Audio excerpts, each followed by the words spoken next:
Muling maghahari ang mga aswang sa probinsyang ito at kami ang magpapatakbo ng sistema na meron dito. Mas magiging mataas kami sa mga tao. Yun ang realidad! Anong akala mo sa akin, tanga? Hindi ako ipinanganak kahapon, iho. Ibigay mo sa akin ang itim na kristal. Saka ako bibitiwan ng matandang ito. Walang kasama. Mag-iisa kang gagawa ng paraan para maisalba mo ang sarili mo. Wala ka nang manahimik ka! Hindi ako naapektuhan sa mga sinasabi mo!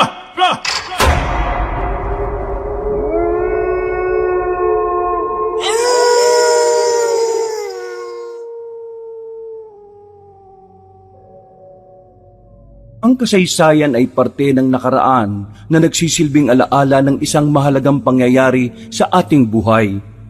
Pero minsan, ang kasaysayan din pala ang magdadala sa atin ng matinding kapahamakan sa kasalukuyan.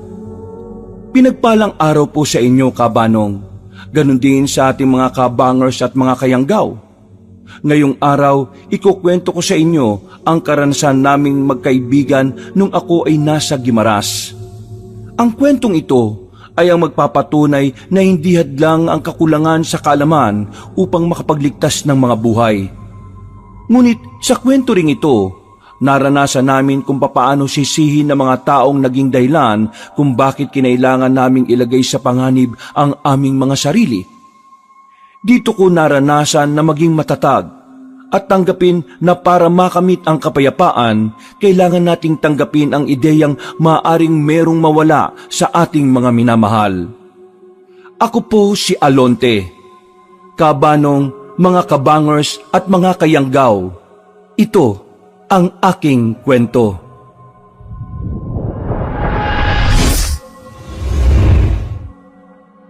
Bago nga pala magsimula ang ating kwento, sana'y mapindot nyo muna ang subscribe button at ang notification bell para lagi kayong nanonotify pag may bago tayong mga kwento.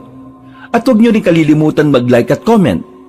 Napakalaking tulong po ito sa ating channel para mas makapagatid pa kami sa inyo ng mga magaganda at mga nakakapangilabot na mga kwento. At ngayon, sa ating pagpapatuloy. Ha? Hotdog?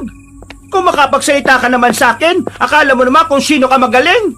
Nagkaroon ka lang ng kaunting pera akala mo na kung sino ka. Nanay mo pa rin ako, bando! Huwag mo akong ginaganyan, ha? Pinagsasabi mo dyan matanda ka. Hindi naman ako nagyayabang Ang sinasabi ko, sana kasi inuutusan mo rin magtrabaho yung iba mong anak para may nahihingang kang iba. Hindi ka na talaga makakaisa sa akin, ma. Mula nang lokohin mo ako at gastusin mo sa walang kakwenta-kwenta yung perang pinaghirapan ko, wala ka nang aasahan sa akin. Siguro kaya ganyan na ang ugali mo kasi dahil dyan sa mga kaibigan mong yan.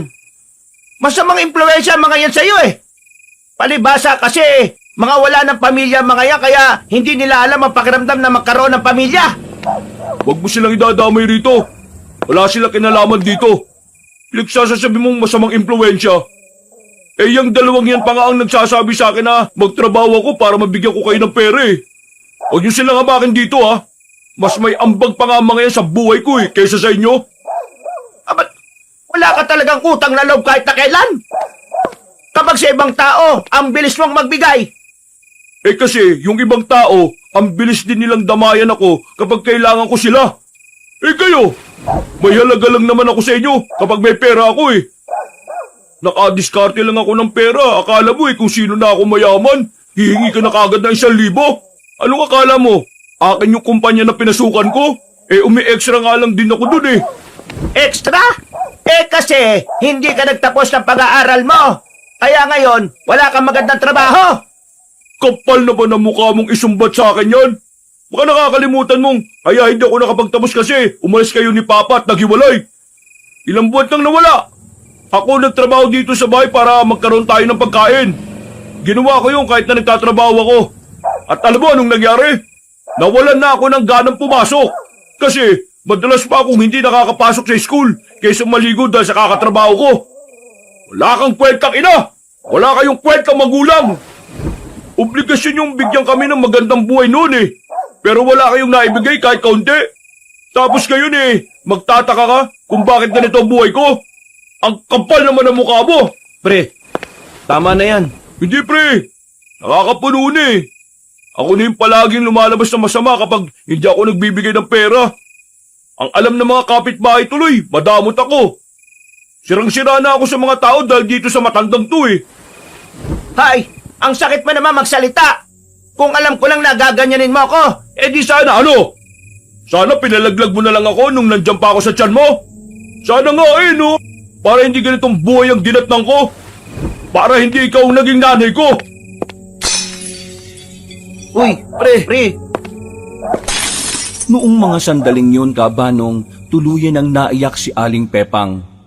Si Bando naman ay nagpupuyo sa galit. Pinagsisisipa niya ang mga balde sa bakuran nila. Pinagbababasag niya ang mga bote. Ramdam namin ang galit ni Bando. Hindi ko rin naman siya masisisi noon. Punong-puno na siya. At kahit na anong gawin niya para sa pamilya niya, mababa pa rin ang tingin sa kanya ng mga kapatid niya, lalong-lalo na ng kanyang ina. Siya lang kasi ang madalas na naghahanap at dumidiskarte ng pera sa kanila. Yung mas matatanda sa kanya, magbabanat lang ng buto kung kailan nila gusto. Inalis na lang muna namin si Bando roon. Dinala namin siya sa bilyaran para kahit papaano may iba naman ang atensyon niya. Pasensya na kayo kanina ah. Nakakaya na pati kayo. Dinamay pa ng magaling kong nanay. Wisit na matanda yun. Hindi pa mamatay-matay eh. Uy, pre. Huwag ka naman ganyan. O bakit? Kasi nanay ko rin naman yon. Hindi naman yun ang punto ko. Hindi ka naman kasi namin nakilalang ganyan eh. Kahit kailan, hindi mo hiniling ang kabahamakan at kamatayan ng iba, pre. Tama si Tonyo. Masama yung pre. Kaya wag ganun. Ay naku, ewan ko. Mula nang gaguhin nila ako sa bahay, parang nawalan na ako ng galang at awa sa kanila eh. Alam mo yung pakiramdam na wala na akong nararamdaman? Parang ayos lang sa akin na mamatay silang lahat sa gutom. Kasalanan ko rin kasi. Sinanay ko sila na akong umaako ng lahat. Langya, bunso ako. Ang daming mas matanda sa akin na walang ibang ginagawa kundi magpalaki lang ng bayag. Hindi ka naman namin masisisi kung nararamdaman mo yung ganyan. Kahit naman sino mapapagod eh. Ang gusto lang namin, sana, hindi mo baguhin ang sarili mo. Huwag kang maging masama. Basta, nakakapagod na talaga eh. Anong gagawin mo ngayon? Ayoko muna umuwi sa bahay. Nakakairitang makita yung mga mukha nila. Gusto mo, sumama ka muna sa amin ni Tonyo na maglako ng tahong bukas ng umaga. Ayos lang ba yan? Wala akong alam sa ganyan eh. Oo naman. Hindi ka naman namin uutusan, ano ka ba? Kahit na papaano, naging kalmado na rin si Bando. Dinaan na lang namin sa laro at pagkain ng paborito naming pares. Bandang 10:00 ng gabi, nagpaalam na sa amin si Bando. Kaming dalawa naman ni Tonyo ay magkasamang umuwi sa bahay. Mula kasi nang magtinda kami ng tahong, pinayagan ko siyang sa bahay na muna tumira para hindi na kami naghihintayan bago maglako. Grabe talaga pamilya ni Bando, no?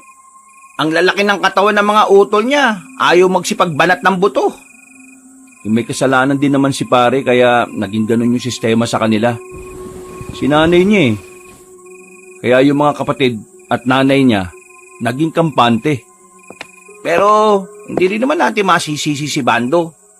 Siya na yung nagbanat ng buto nung maghiwalay yung mga magulang nila eh. Oo nga, nandun na tayo. Pero di ba, yung tumagal na ganun yung sistema at ayos lang sa kanya, may pagkakamali rin siya nun. Kung una pa lang inayawan na niya di mas maaga sanang nagkumahog ang mga yun na kumilos. Hindi ko naman masisisi yung tropa natin. Ang sinasabi ko lang, may mga tao talaga na pasarap lang sa buhay kasi merong nagpapakahirap na buhayin sila. May mga taong walang utang na loob eh. Kung sa bagay, may punto ka rin naman. Pero nakakaawa yung tropa natin, no? Huwag kang maawa sa kanya. Hindi mo dapat kaawaan si Bando kasi walang nakakaawa sa taong nagsisikap at masipag. Dapat hangaan mo siya. Ang kinakaawaan, yung mga taong umaasa lang sa kanya kasi wala silang kayang gawin. Ay nako, buhay nga naman. Buti na lang tayo. Wala tayong pamilya. Walang sakit ng ulo. Pero minsan, naisip ko lang minsan nakakamiss din na magkaroon ng sakit ng ulo na pamilya eh. Kasi sa ganung paraan mo rin kasi mararamdaman na meron ka talagang pamilyang kinabibilangan. Ang kaso, maagang nawala si Ermat. Si Papa naman, sumakabilang bahay na. Ikaw, may plano ka bang bumalik sa inyo? Wala! Ba't ako babalik sa bahay na hindi na ako kinikilala? Malay mo naman, maayos na. Hindi na maayos yon pre. Malaking sugat ang nagawa nila sa akin. Hindi ko makakalimutan na mas pinili nila yung mga sarili nila kaysa sa pag-aaral ko. Kaya, bahala sila. Ay teka, maiba na tayo. Bukas nga pala, agahan mo ang gising ha. Maaga tayong aalis. Kasama natin si Bando kaya samantalahin na nating marami tayong ilalako. Gagamitin natin mukha ni Bando para makarami tayo ng benta. Oy, bakit? Wapo rin naman tayo, pre, Oo nga, pero sawang-sawa na sila sa pagmumukha natin, Pansabagay. Matapos ang sadaling pag-uusap, ay naghanda na rin kami sa pagtulog. Kinaumagahan, agad na naming isinalin sa malaking balde ang mga tahong na nakaimbak sa likuran ng bahay namin. Sakto naman na dumating na rin si Bando. At base sa pungay ng mga mata niya, ay mukhang wala pa siyang maayos na tulog. Oh, bilis Pre, wag na lang kaya sa mama. Matulog ka na lang muna sa loob. Hindi, kasama ako. Nakakabagot kaya matulog. Sigurado ka ba? Kaya mo? Oo, sigurado. Hindi nagtagal ay umalis na rin kami bitbit ang 4 na balde ng tahong. Tigdalawa kami ni Tonyo. Sanay na kami sa ganung trabaho kaya sisiw na lang sa amin ang mabigat na daladala. Palabas pa lang kami ng baryo namin pero sinalubong na agad kami ng mga suki namin. Yung isang balde ay naubos kagad sa lugar pa lang namin. Magandang bagay para sa amin dahil kapag ganoon, mas mapapaaga kaming makauwi. Mukhang swerte talaga kapag meron kayong kasamang gwapo no? Mama ka na lang kaya sa amin palagi. Depende yan. Kapag sanay na ako sa mga malalakit na tingin ng mga matatandang nabili sa inyo. Natatawa na lang kami nung mga sandaling yon, Kabanong. Sa aming pagpapatuloy, malayo-layo na rin ang aming narating. Isang balde na lang ang natira sa amin sa nakalipas na 2 oras. Habang naglalakad kami papunta sa isa pang baryo, isang magandang babae ang tumawag sa amin. Napalingon kami sa kabilang kalsada. Napatigil kami. Para kaming nakakita ng anghel dahil nagliliwanag ang kagandahan niya. Napanganga, nanlalaki ang mga mata at marahang umarko ang ngiti sa mga labi namin. Tol, sobrang ganda. Pusang gala naman yan, Walaan ko, taga Maynila yan, Wala namang maganda sa probinsyang to, Pep. Ako nang bahalang kumausap. Expert ako sa mga babae, mga pre. Alam nyo naman yan. Patawid na sana kami nang biglang may humarurot na truck. Muntikan na kaming mahagip. Sandaling huminto ang driver at pinagmumumura kami. Hindi naman nagpadaig si Tonyo. Ikaw ang bulag! Di ka tumitingin sa dinaraanan mo, sinaulo! Nutil! Tanga! Walang utak! Pangit! Mukha kang sigbin na may sakit at 10 beses na nabinat! Tsura mo! Natatawa ang babae sa mga narinig niya. Mas lalo tuloy naming nakita ang kagandahan niya. Kagandahan na akala namin ay hindi totoo. Pero nang makalapit na kami sa kanya, doon na namin nakita ang malaparaiso niyang kagandahan. Para kaming nakaharap sa isang mamahaling painting. isang anghel na bumaba sa langit. Ang kutis niya sobrang kinis. Sa tingin pa lang, mukha na siyang mabango. Hello, miss. What can I do for you that you cannot do for me? Ha? Uy, mayos ka nga. Para kang kinulang sa buwan ah. Mga pre, magtino naman kayo. I said, anong may paglilingkod namin sa isang magandang binibini? Grabe, napakamaginoo mo naman. Bago tayo tumungo sa transaksyon, ayaw mong ipakilala ko sa iyo ang aking sarili at ang aking mga alalay. Ano? Lalay pinagsasabi mo dyan. Ako nga pala si Bando. Mabait, gwapo, maunawain. Wala pa akong napapatay na tao. Pero para sa iyo, handa akong pumatay para lamang iligtas ka sa kapahamakan. Ito naman si Alonte at Tonyo. Hayaan mo na sila. Divina naman ang pangalan ko. Pag sa amin, ganun lang. Magandang umaga sa inyo. Ano yung tinda nyo? Parang tingin ko kasi hipon. Ikinalulungkot ko. Sa English, I'm very sad. Pero hindi to hipon. Ang aming nilalako ay tahong. Sige nga, anong English ng tahong? English ng tahong? Ano? Alam ko yan. Creature covered by shell. Sira ulo, potek. Tahong pala yan? Hindi pa kasi ako nakakatikim ng tahong eh. Uy, wala namang problema. Ito na ang unang pagkakataon na titikim ka ng tahong namin. Sa susunod, sana ako naman makatikim ng tahong mo. Uy, para kang tanga. Huwag kang bastos. Uy, bakit? Anong bastos dun? Ang sinasabi ko lang naman, baka kapag nagkaroon na rin siya ng tahong mula sa palengke, baka pwedeng bigyan niya rin tayo. Tos, yung palusot mo sa impornal lang lulusot eh. Wala namang kaso sa akin. Kapag meron ako, bibigyan ko kayo. Matitikman yung tahong ko. Napansin kong biglang namula ang mukha ni Bando. Siya ang nahiya sa sarili niyang katarantaduhan. Bibili ako ng tahong. Kaso, wala pala dito yung pera ko. Pwede bang sumama kayo sa akin sa bahay? Malapit lang naman, kaunting lakad lang. Nagkatinginan kaming tatlo pero agad din naman kaming pumayag. Aminadong nabibighani rin ako sa kagandahan ng babaeng yon. Sinundan namin siya. Ang sabi niya, kaunting lakad lang pero halos 15 minutos na ang nilakad namin. Narating namin ang bahay na bato na may 2 palapag. Hindi naman kalakihan pero ang ganda ng bakuran. Organisado ang mga gamit. Malinis, maaliwalas, sariwa ang hangin doon. Matanong ko lang miss, wala kayong kuryente dito? Wala eh. Pero di ba may nauuso ngayon? Yung tinatawag nilang yung tinatapat lang sa sinag ng araw? Solar panel. Ayun, oo nga. Nandun sa bubungan namin. Sorry to interrupt ha. Sino kasama mo rito? Magandang binibini. Ang papa ko.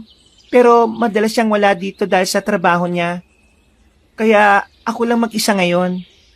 Ha? Hindi ka ba natatakot? Nasa kalagitnaan ng gubat tong bahay mo eh. Hindi naman. Matagal na rin naman kami dito eh. Bata pa lang ako, dito na kami nakatira. Kaya sanay na sanay naman ako. Yun nga lang, pahirapan talaga makakuha ng pang-inback. Kailangan ko pang maglakad at bumiyahe palagi. O tara, pumasok na muna kayo. Nakakaya naman kung paghihintayin ko pa kayo dito sa labas at pagtitimplahan ko na rin kayo ng tableya. Natuwa naman ako doon kay Divina Cabanong. Hindi ko pinag-isipan ng kung ano yung babae. Naisip ko na baka ganun lang talaga ang kinalakihan niyang kultura. Masyado siyang maasikaso sa mga bisita. Kahit na sa mga taong isang beses pa lang naman niyang nakausap. Hindi ko nga rin maintindihan kung bakit parang ganun na lang ang tiwala niya sa amin hindi naman kami magkakilala. Pag-upo ko sa silya, napangat agad ang puwet ko nang may naupuan akong matulis. ramdam ko kagad ang hapdi sa pisngi ng puwet ko. Oh, pre, napitan ka ba? Oo may matulis. May pako yatang nakausili. Dumugo ang pisngi ng puwet ko, pero hindi naman marami. Nataranta si Divina nung oras na yun. Kumuha agad siya ng panlinis sa sugat para hindi raw ako matetano. Naku, pasensya na talaga, hindi ko napansin. Hindi, ayos lang. Hindi naman gaano masakit pero kailangan ko lang linisin. Nasa ba yung banyo nyo? Lilinisan ko lang yung sugat. Sa labas pa sa may gilid ng bahay namin sa kaliwa. Tonyo, samahan mo ko. Tulungan mo ko. Anong gagawin ko? Ikaw maglinis ng sugat ko sa puwet. Hindi ko makikita Kumakamot ulo na lang si Tonyo noong mga oras na yon. Pagdating namin ng banyo ay agad na akong naghubad ng short. Nakabrief na lang ako at habang si Tonyo naman ay nakaluhod sa likuran ko. Nang simulan na niya ang paglilinis, doon ko lang naramdaman ng husto ang hapdi. Aray, hapdi. Teka, wag kang gumalaw. Ang hapdi, pre. Ganyan naman talaga Parang mauutot ako sa sobrang hapdi, pre. Uy, wag kang uutot, sinasabi ko sa'yo. Ay, wisit ka talaga. Ang baho. Baala ka na nga dyan, pre. Pagbirang utot yan, Mas mabaho pa sa nabubulok na tahong Tawang-tawa ako noon, Kabanong. Hindi yun ang unang beses na naututan ko siya sa muka. Pero bakas pa rin kay Tonyo ang trauma dahil sa nakakamatay na amoy ng utot ko. Matapos yon, binigay na rin namin kay Divina ang binili niyang tahong. Nainom na rin namin ang tableya na ginawa niya. Masarap, malinamnam ang pagkakatamis. Bumabagay ang tableya sa kagandahan niya. Maraming salamat talaga at dahil sa inyo, hindi ko na kailangang umalis para makabili ng lulutuin. Basta para sa'yo, magandang binibini. Lahat ay hahamakin. Makuha ka lang. Grabe, makuha ka agad. Biro lang. Baka kiligin ka kapag nagseryoso ang kagaya ko Uy, ama na nga yan. Walang kwenta na yung pinagsasabi mo Divina, maraming salamat sa pagbili mo ng tawang O paano? Aalis na kami. Hanggang sa susunod ulit. Ngumiti sa amin ng malapad si Divina. Napangiti na lang din kami sa kanya. Parang napawi ang pagod namin dahil sa kagandahan niya. Nung oras na yon, hindi mawala-wala ang ngiti ni Bando sa mukha niya. Wala siyang bukang bibig kundi si Divina. Kaya alam na namin ni Tonyo na sa aming tatlo, siya talaga ang pinaka may interes sa babaeng yon. Kaya napagdesisyonan naming hayaan na lang siya. Ayaw din naman kasi namin na magkaroon pa ng tampuhan sa tropa. Parang ginanaan ako mabuhay ngayon Oo na, alam na namin na gusto mo si Divina. Ikaw na pumorma, kapatid. Yan ang gusto ko sa inyo Marunong makiramdam Paano hindi kami makakaramdam Kitang-kita naman sa pagmumukha mo. Bukas na bukas, pagtapos ng extra ng trabaho ko, pupunta ko kagad si Divina. Ano? Manliligaw ka na kagad? Ba syempre, ano pa bang dapat gawin kapag may magandang babae?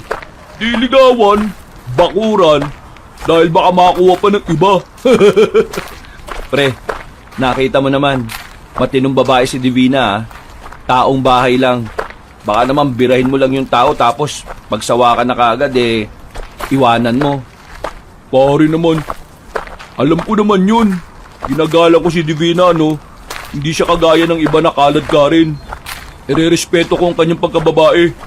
Kasi alam niyo kung bakit. Si Divina, yung tipo ng babae na hinaharap muna sa altar bago sinasabak sa digmaan. Mas maganda ng malinaw. Kilala mo naman kami. Hindi ka namin kukonsintihin sa mga mali mong pananaw. Pero tingin mo, papasa kaya ako kay Divina? Hindi natin malalaman yan kung hindi mo susubukan. Papasa ka dyan, kung talagang totoong pinapakita mo. Tingin ko naman si Divina, hindi naman siya maarte. Magpakatotoo ka lang. Tatanggapin ka na niya. Maraming salamat sa mga sinasabi nyo, ha. Lumalakas tuloy lalo yung loob ko, eh. Nang makauwi na kami sa aming baryo, wala nang natira sa mga tahong. Habang naglalakad, nakasalubong namin si Aling Pepang, ang nanay ni Bando. Kinabahan kami kasi baka mag-away na naman silang dalawa. Pero tiningnan lang siya ng mama niya. Pre, iika-ika maglakad mama mo, ah. Puntahan mo kaya muna. Pre, alam kong galit ka sa mama mo. Pero sa inyong magkakapatid, ikaw lang yung kahit papano may pakialam sa mama mo eh. Hindi siya iniintindi ng mga kapatid mo. Sige na, kausapin mo na. Hindi naman namin sinasabi na magbati kayo. Alalayan mo lang. Baka mamaya biglang matumba. Ay, talaga, oh. Sige na nga. Nilingon pa namin si Bando nang malapitan na niya ang nanay niya. Nakahinga na kami ng maluwag nang makita naming hindi sila nagsagutan. Himalang may nahon silang nag-usap. Buti naman at walang nagsigawan. Alam mo, mahal ni Bando ang mama niya. Mahal din naman siya ni Aling Pepang eh.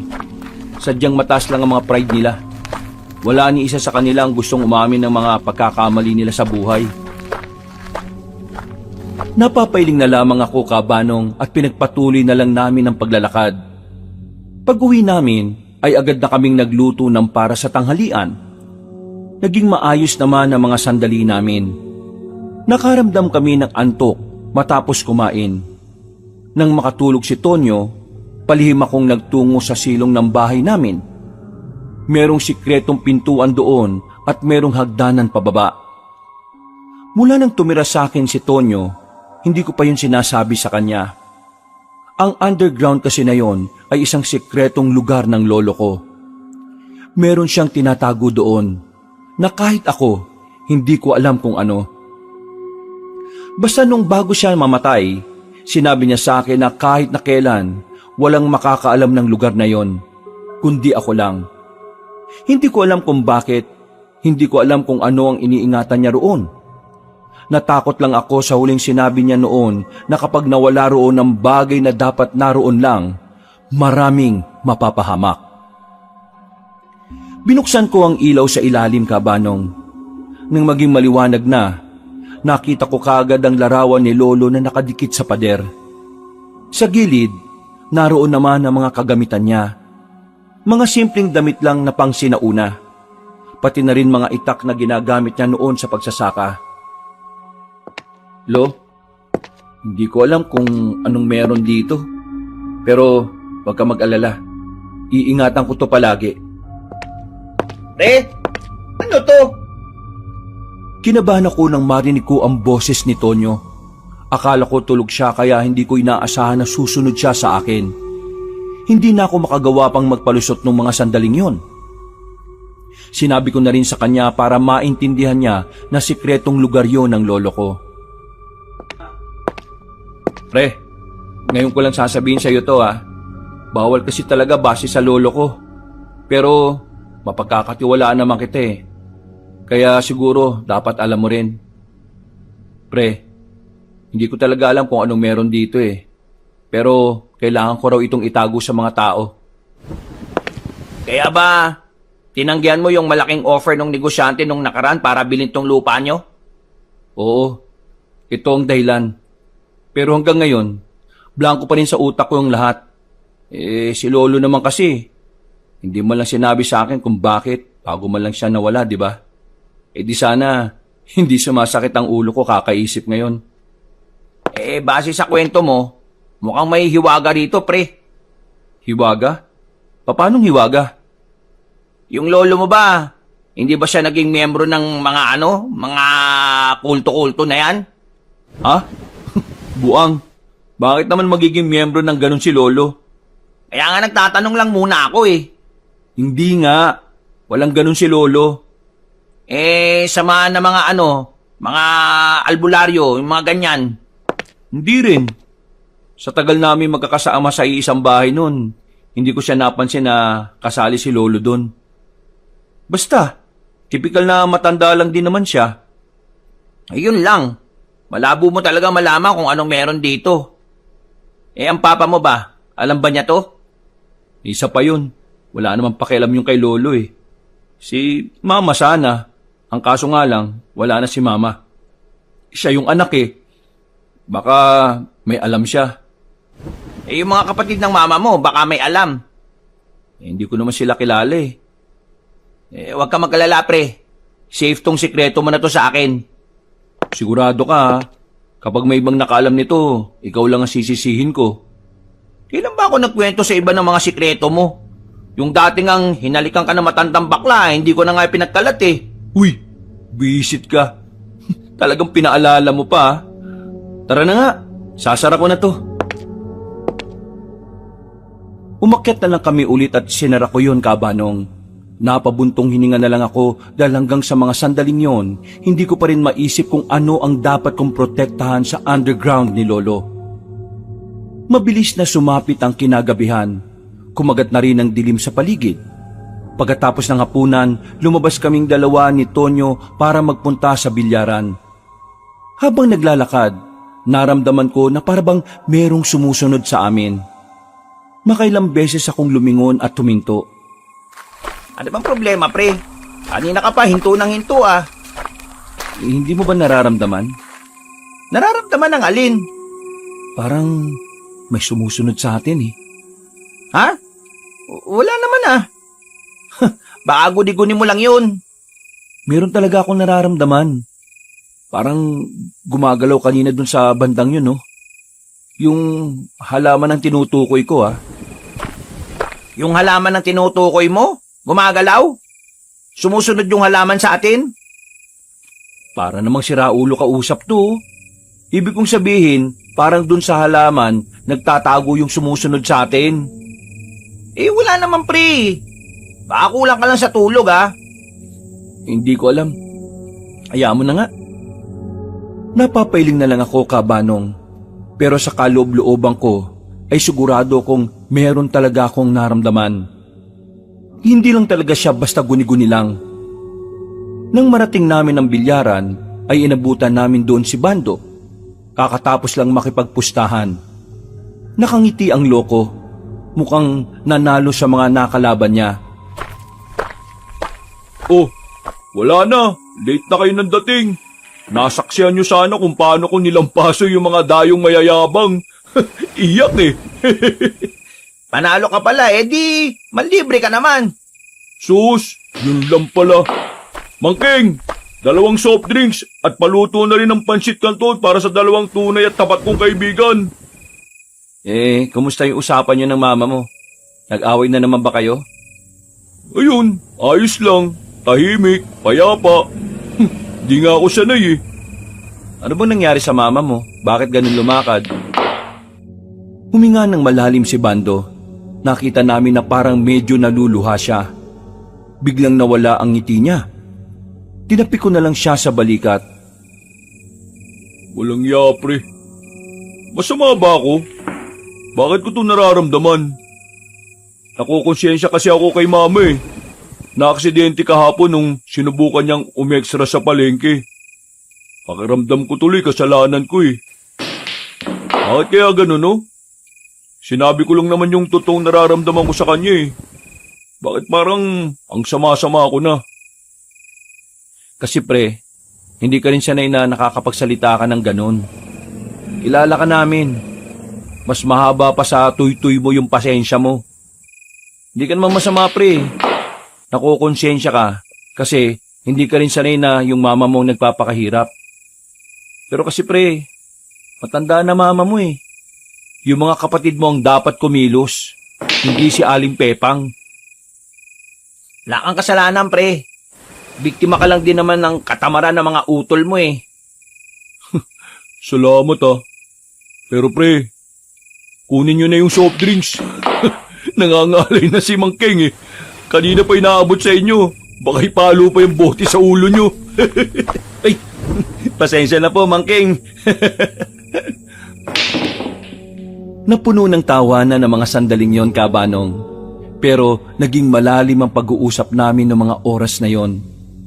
Marami kaming napag-usapan tungkol sa buhay. Mga bagay na talagang sumusubok sa amin bilang tao. Kahit na papaano, masaya naman ako dahil minsan lang kami magkaroon ng oras para sa mga seryosong bagay. Pagkatapos, masaya naming hinatid si Bando sa bahay nila. Hindi na lang namin pinansin ng mga kapatid niya sa bakuran. Kahit ang totoo, gustong gusto kong bigwasan ng kuya niya na nagawa pa talagang isuot ang damit ni Bando. Pre, antok na ako. Ay! Gising maaga bukas ha. Sa kalagitnaan ng kasarapan ng tulog ko, bigla akong nagising sa hindi ko malamang dahilan. Pagtingin ko sa orasan, 4:00 na ng madaling araw. Sobrang sarap ng tulog ni Tonyo. Sinubukan ko namang makabalik sa tulog, pero hindi ko alam kung bakit parang tinakasan ako ng antok. Bumangon na lang ako at pumunta sa likod bahay para sana kumuha ng mga tuyong kahoy. Napalingon ako sa silong namin. Namulagat ang mga mata ko nang makitang parang may liwanag na nanggaling mula sa loob ng underground. Nagmamadali akong bumalik sa bahay para kunin ang susi. Binuksan ko yon at agad na bumaba. Pero wala na ang liwanag na nakikita ko nung una. Pinaliwanag ko ang kwarto. Sinuyod ko ng tingin ang paligid nito. Sinubukan kong hanapin kung alin sa mga gamit na naroon ang nagliwanag. Pero bigo akong mahanap yon. Pambihira naman oh. Kanina may liwanag. Tapos nang bumaba ako nawala. Anong kalukuhan to?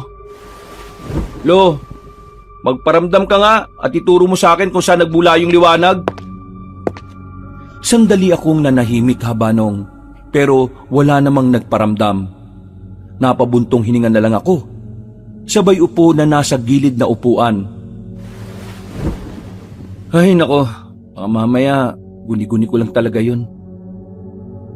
Muli kong isinara ang underground ni Lolo. Iiling-iling akong bumalik sa bahay. Hindi ako nakatulog. Inabot na ako ng umaga kakahintay kung may magliliwanag ulit sa ilalim ng silong. Dakong 6:00, ginising ko na si Tonyo. Dala ang mga balde namin. Pinuntahan namin ang supplier namin ng tahong.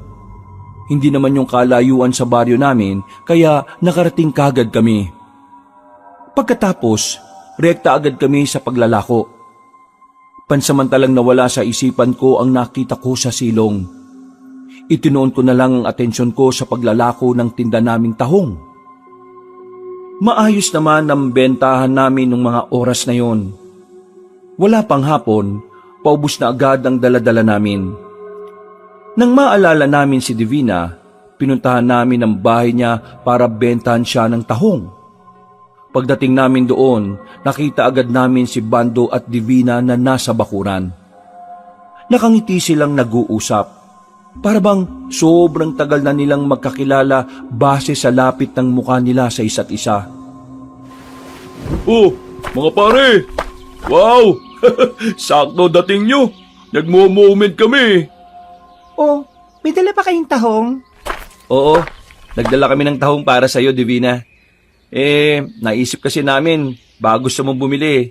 Hindi namin inaasahan na nandito palang kaibigan namin. Nagpunta siya dito. Siyempre, tinanggap ko siya. Kasi mabait naman si Bando eh. Maginoo talaga namang may pagpapahalaga sa mga babae. Nako, kunwari lang yan. May sinasabi ka, Tonyo? Ha? Oh, wala. Sabi ko, para sa'yo na yung itinira naming mga tahong. O sige na, pasok kayo. Mawa, bahay mo? Pumasok kami sa bakuran matapos makuha ni Divina ang tahong. Pinaupo niya kami ulit. Pero bago ko umupo, tiningnan ko muna kung may nakausli ulit na pako. Nakahinga ako ng maluwag nang mapagtantong ligtas na ang pisngi ng aking puwet. Habang nagsasalita si Bando, napapansin ko na ilang beses nang patingin-tingin sa akin si Divina. Nakakaramdam na ako ng pagkailang nung oras na yun. Parang kakaiba kasi ang kahulugan ng tingin niya sa akin. Kaya ang ginawa ko, niyaya ko na kagad si Tonyo na umuwi. Iniwan na namin si Bando roon. O pre, bakit ka ba nagmamadali? Ararating lang natin ah. Hayaan na natin sila ron. Nagmo-moment nga yung dalawa eh, pasira ka. Kilala kita pre. Tingnan mo mukha mo oh. Di ka komportable. Bakit ba? Anong meron? Hindi ko alam eh. Yung tingin sa akin ni Divina pre, parang ano eh. Parang basta. Ano nga? Kakaiba. Malagkit. Kumakagat labi pa nga minsan eh.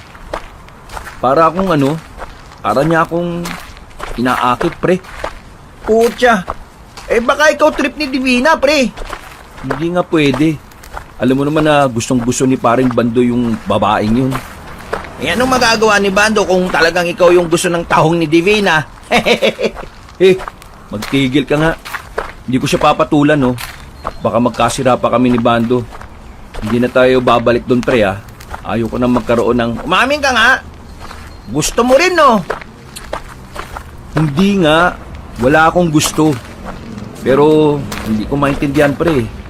Kaninang nakita ko kung paano niya ako tingnan. Parang ayaw na niyang mawala sa utak ko. Oo, di gusto mo nga. Hindi nga yung pre. Basta, ang gulo eh. Pero kung talagang sinasabi mong wala ka talagang balak patulan si Divina, di sige. Mas maganda yan.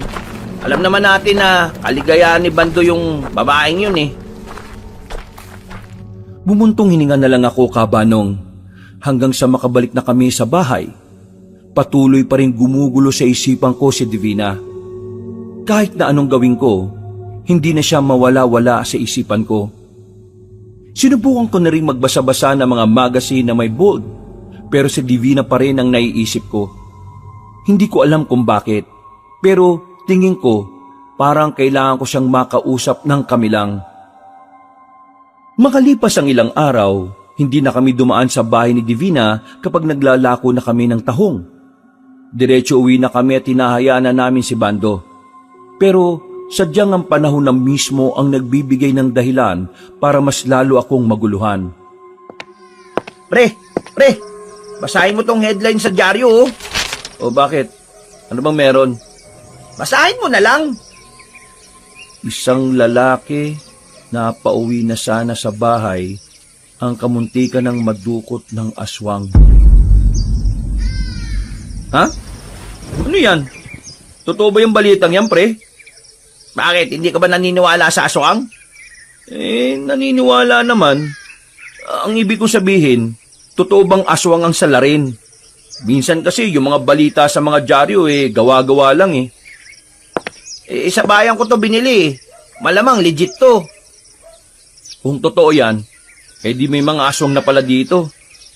Akala ko ba, sabi ng mga ninuno ng mga unang taga rito matagal nang walang aswang dito sa Guimaras. Bakit ako tinatanong mo? Wala akong alam dyan, no? Basta ako, naniniwala ako may aswang. Ha? Sige na, buksan mo. Baka yung bayad na ni Aling Puring yun. Ang aga-aga pa. Hindi pa magbabayad yun. Buksan mo na rin kung sino man yung nakatok. Uy, Divina! Nang makita ko si Divina sa labas ng pintuan, napatayo agad ako. Napainom ako ng tubig at saka nasamid. Hindi ko talaga inaasahan na darating siya roon. Nakangiti siya. Parang nagliliwanag na naman ang kagandahan niya nung umagang yon. Ang mga kalapitbahay, alam na naroon siya. Nakatingin na parabang namamangha sa ganda niya. Divina? Anong ginagawa mo rito? Masama bang dumalaw sa mga bago kong kaibigan? Ha? Hindi naman. Pero paano mo kami natuntun dito? Hindi na mahalaga yon. Ang mahalaga ngayon, patitikimin kita ng tahong ko. Ano? Patitikiman mo siya ng ano mo? Ng tahong ko. Masarap ang tahong ko. Sobrang sarap. Ito, bagong luto ko pa. Naku, nag-abala ka pa para dyan. Oo, kasi si Bando, natikman na niya ang tahong ko. Pero ikaw, hindi pa. Paano naman ako? Hindi ako pwedeng pumasok. Ayos, hindi ako pinansin. Sige, pasok ka. Maupo ka. Uy, teka lang. Divina, kausapin ko lang kaibigan ko ha. Hinila ko ni Tonyo palabas ng bahay namin. Dinala niya ako sa bakuran at doon ay parang nag-aalala siya sa nangyayari. Alam namin pareho na kapag naalaman ni Bando na naroon si Divina, pwedeng magtampo sa amin ang lalaking yon. Pre, paano yan kapag nakarating to sa tropa natin? Baka naman kayong dalawa mag-away ah. Anong gagawin ko? Palalayasin ko si Divina? Eh kung sabihin ko kaya kay Bando na nandito si Divina, Wag. Ako na lang magsasabi sa kanya. iiwanan mo yung babaeng yan sa akin? Eh hindi nga ako pinansin eh. Ikaw ang gusto niyang kausap. Ay nako, pambira naman buhay to. Ano ba kasing meron sa babaeng to? Huminga ako ng malalim kabanong. Nang makalis na si Tonyo para puntahan si Bando, pumasok na rin ulit ako sa bahay namin. Bumungad agad ang ngiti ni Divina sa akin. Umupo ako sa harapan niya. Divina, alam ba ni Bando na narito ka? Hindi. Dapat ba alam niya? Oo naman. Eh di ba nililigawan ka niya? Nililigawan niya ako? Hindi naman ah. Paano hindi? Wala ba siyang sinasabi sa'yo? Wala eh. At saka, hindi ko siya gusto alonte. Ikaw ang gusto ko. Bigla na lang niyang hinawakan ng kamay ko, kabanong. Naramdaman ko kagad ang malambot niyang palad. Nag-init ang buong katawan ko at hindi agad ako nakapagsalita. Para akong napipi. Nakatingin lang ako sa kanya ng diretsyo. Parang nangungusap ang mga mata niya. At sa mga sandaling yon, hindi ko matukoy kung anong klaseng kaba ang nararamdaman ko. Makasalita na sana ako nang biglang nagdilim ang paningin ko. Nakaramdam ako ng matinding sakit ng ulo. Napakapit ako sa lamesa dahil mawawalan ako ng balanse. Maya-maya pa, parang biglang may nakita akong pangitain sa utak ko. Sobrang saglit lang, pero ang imaheng nabuo sa isipan ko ay isang nakakatakot na nilalang. Matandang lalaki na halimaw ang kaanyuhan. Nasa 3 segundo lang yata ang pangitain na yon. Pagkatapos, nawalan na ako ng malay. Paggising ko, nakaiga na ako sa kwarto. Nasa gilid ko si Tonyo at Bando. Bumangon ako. Ramdam ko pa ang sakit ng ulo ko. Napaliwanag ko na kay Bando lahat. Alam na niya na wala tayong kasalanan kung bakit nandito si Divina kanina. Nasaan na si Divina? Umuwi na kanina. Sabihin ko na lang daw sa kanya kapag nasa maayos ka ng kalagayan. Pero, ano ba nangyari sa'yo kanina? Hindi ko alam eh. Hinawakan ni Divina yung kamay ko. Tapos, ayun, biglang nagdilim yung paningin ko. Tapos meron ako nakita. Wait. Nagdilim yung paningin mo pero meron kang nakita? Lukang ba to, pre? Hindi. Ibig kong sabihin, parang nagkaroon ako ng pangitain. Pero sandaling-sandali lang eh. Parang mga 3 segundo lang. Ano? 3 segundong pangitain? Anong makikita mo sa ganun? Meron nga ako nakita. Mukha ng isang matandang lalaki. Nakakatakot. Mukhang halimaw. Ano ba pinag-uusapan natin dito? Halimaw na ba? Mga pre, nagsasabi ako ng totoo ah. Yun talaga nakita ko. At nagsimula lang magdilim ang paningin ko nung hinawakan ni Divina ang kamay ko. Eh anong gusto mong sabihin? Meron kakaibang kapangyarihan si Divina? Hindi ko nga rin alam mga pre.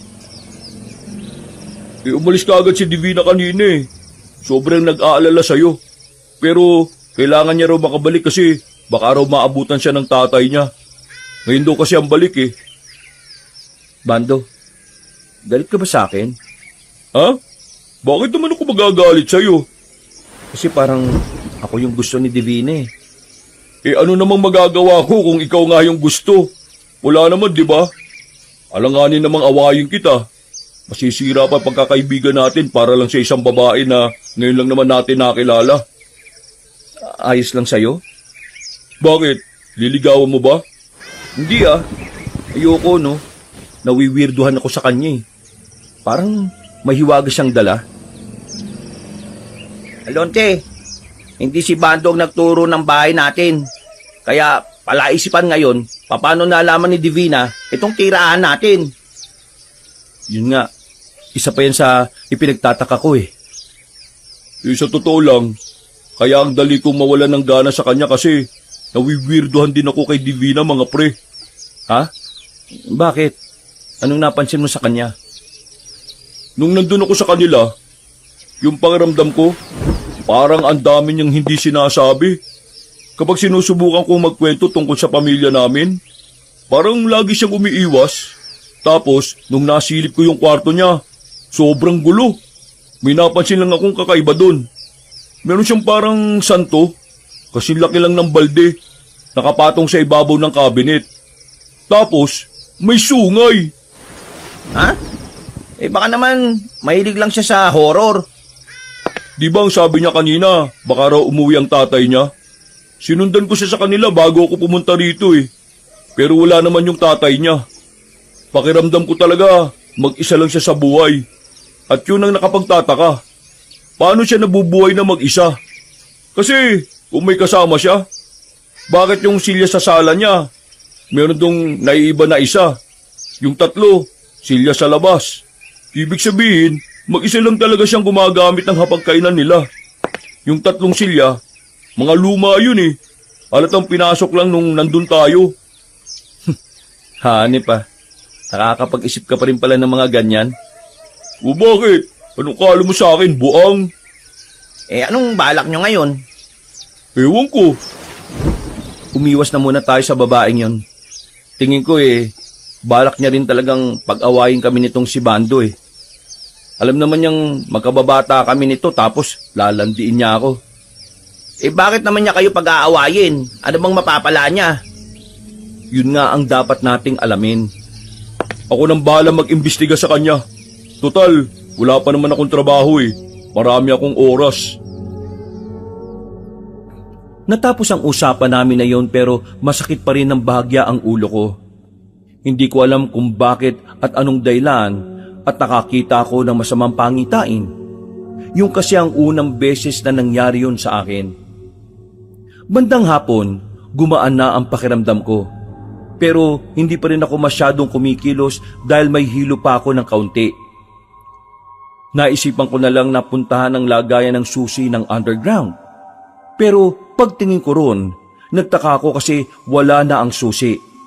Sandali ko na munang inisip dahil baka sa iba ko lang nailagay. Pero wala akong maalala. Tonyo, nakita mo ba yung susi ng ano? Ng ano? Yung ano, alam mo na. Sa silong? Oo, nakita mo ba? Hindi. Bakit? Nawawala? Wala sa lagayan ko eh. Tagong-tago na yun ah. Kaya hindi ko alam kung nailagay ko ba sa iba o hindi. Pero sa pagkakaalala ko, hindi ko naman inilipat yun eh. Eh, sinong kukuha nun? Yun nga ang hindi ko alam. Ako lang naman ang nakakaalam ng kinalalagyan nun eh. Eh, isipin mo na lang. Baka sa iba mo nailagay.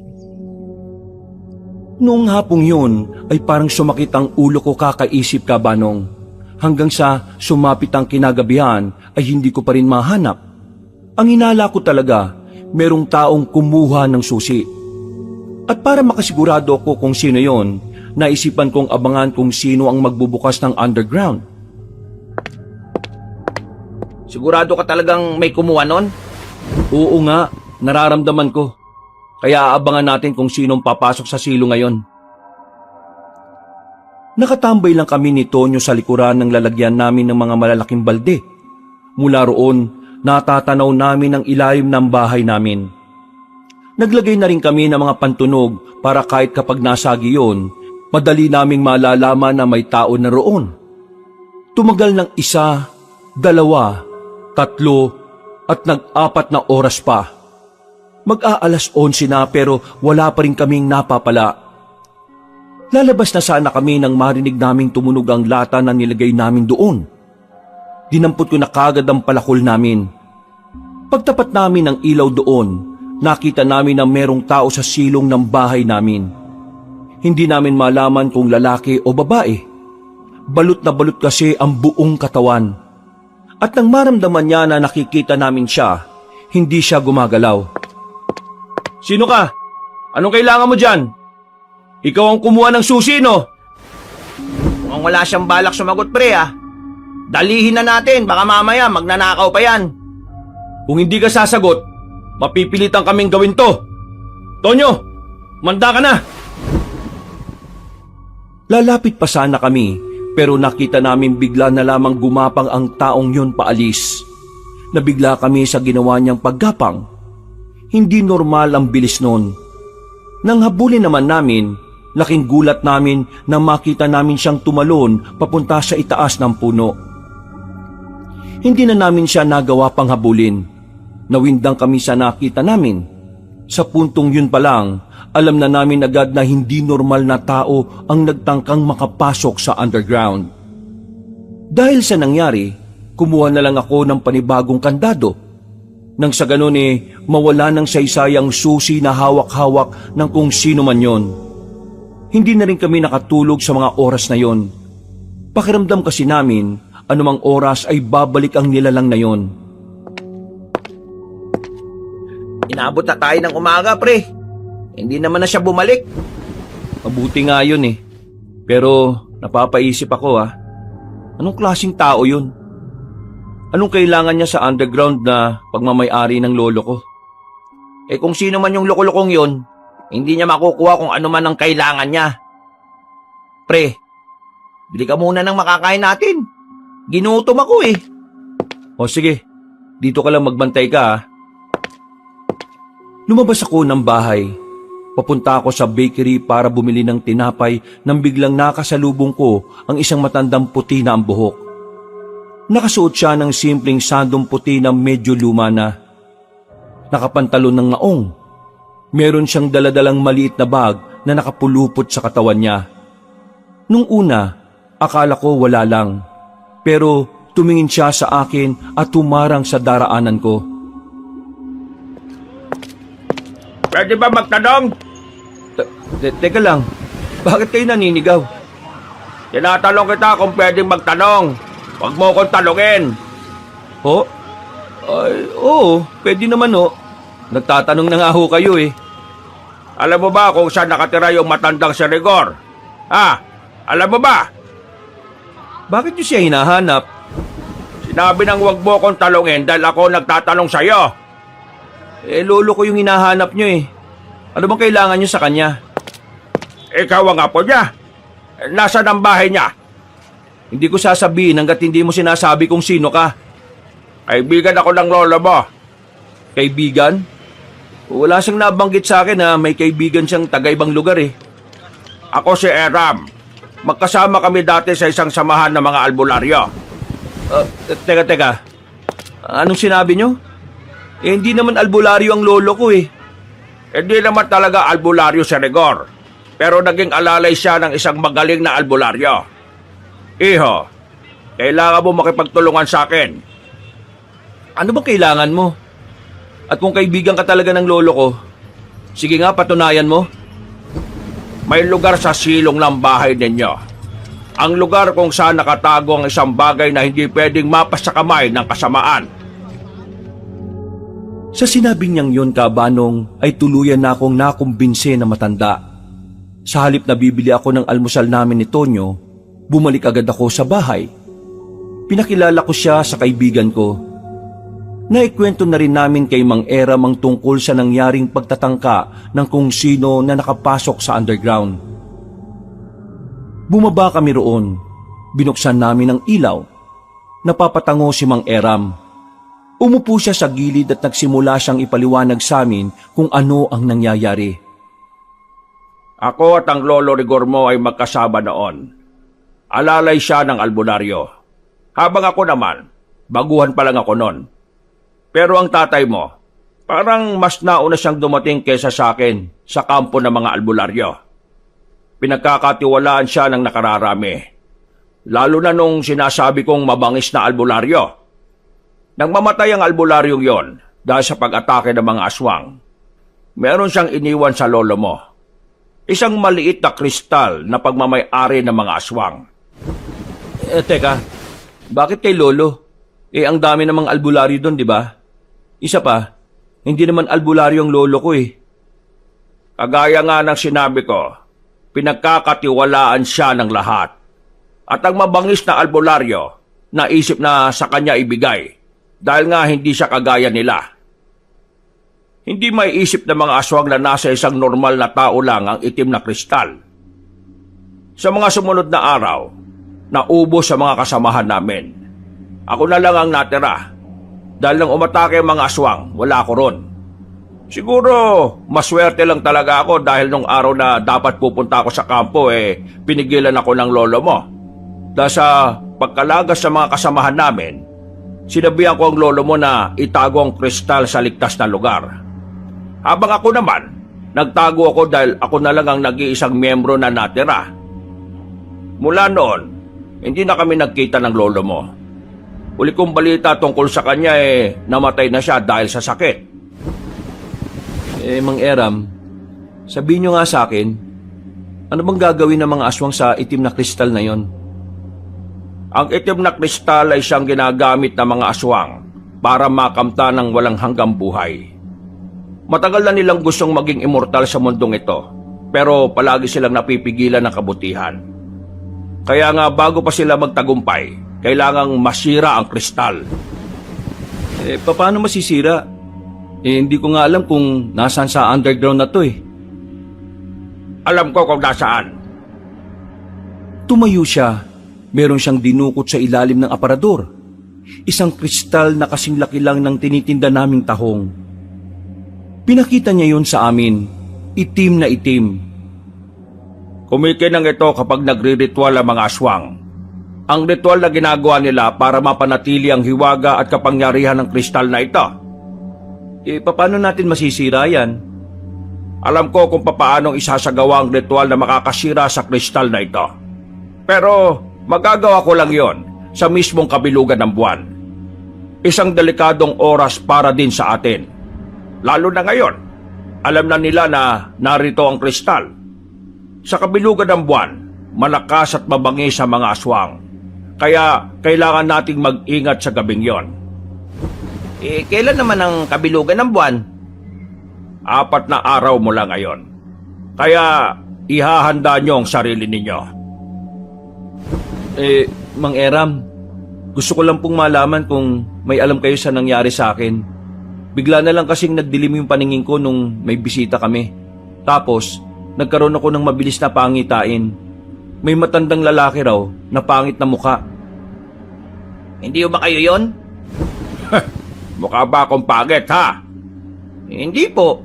Pasensya na. Basta po, pangit ang muka eh. Nakakatakot. Mukhang halimaw. Mukhang ikaw ang nagmana ng kakayahan ng lolo mo. Nung nagkakasama pa kami, paminsan-minsan nawawalan siya ng malay. Paggising niya, may sinasabi na siya sa amin na kung ano-ano.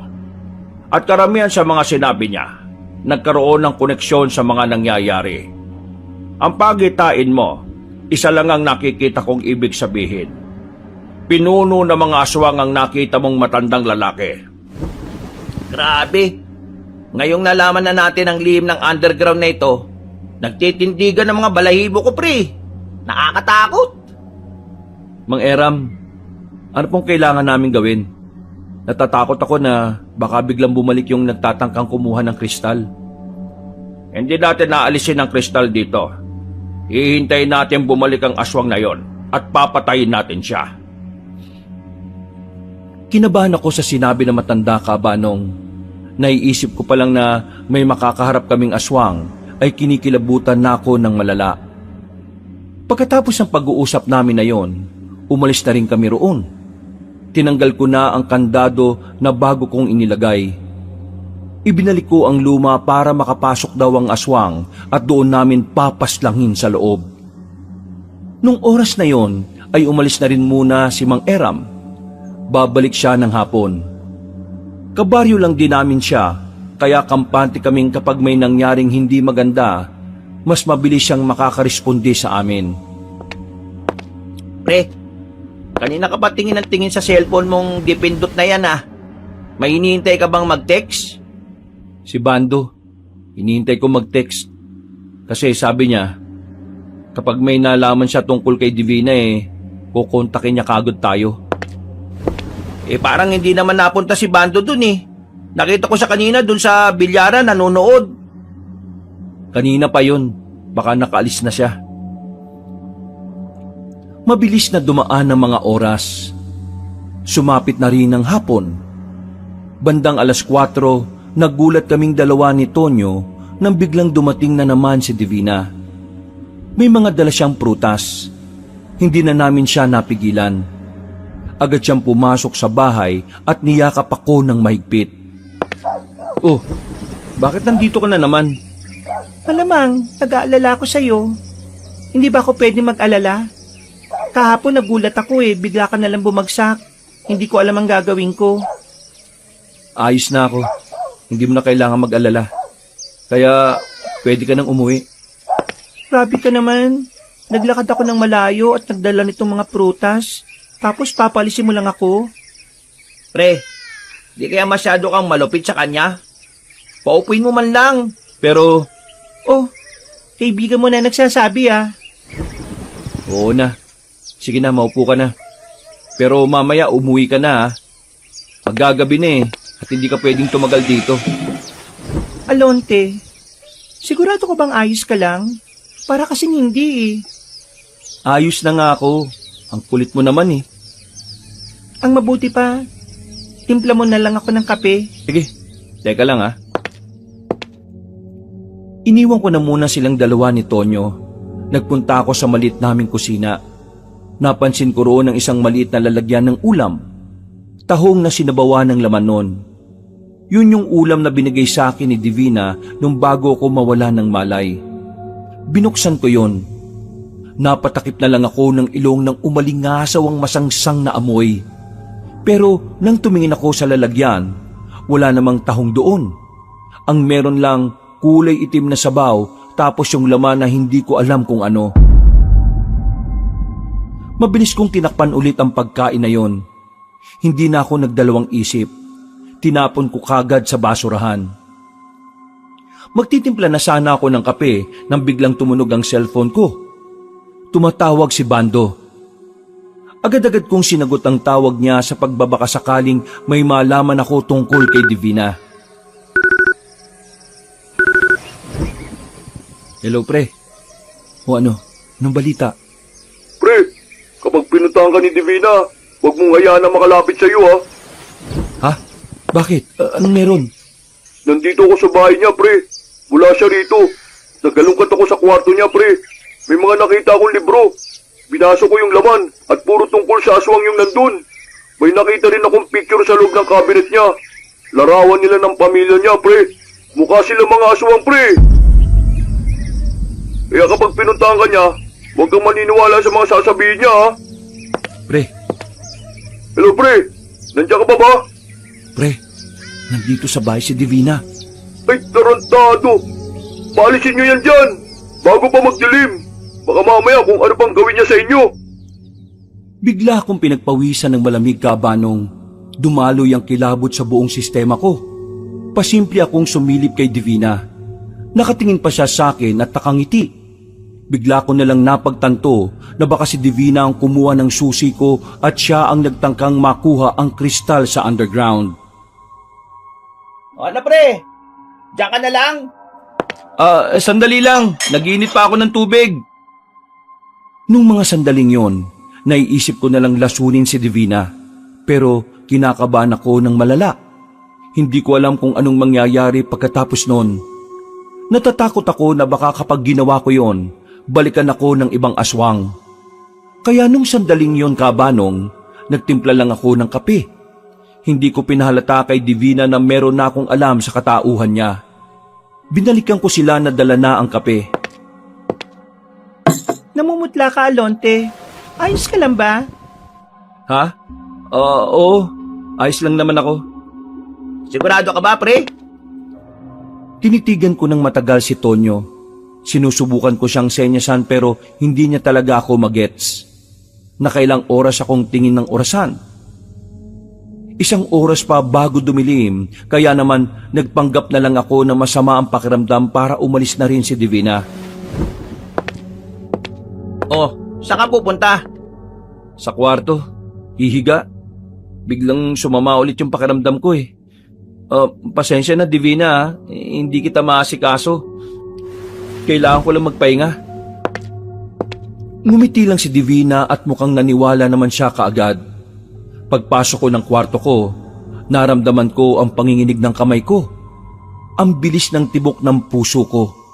Sa isip-isip ko, kung siya ang aswang, ibig sabihin nasa bahay siya dahil meron na naman siyang binabalak.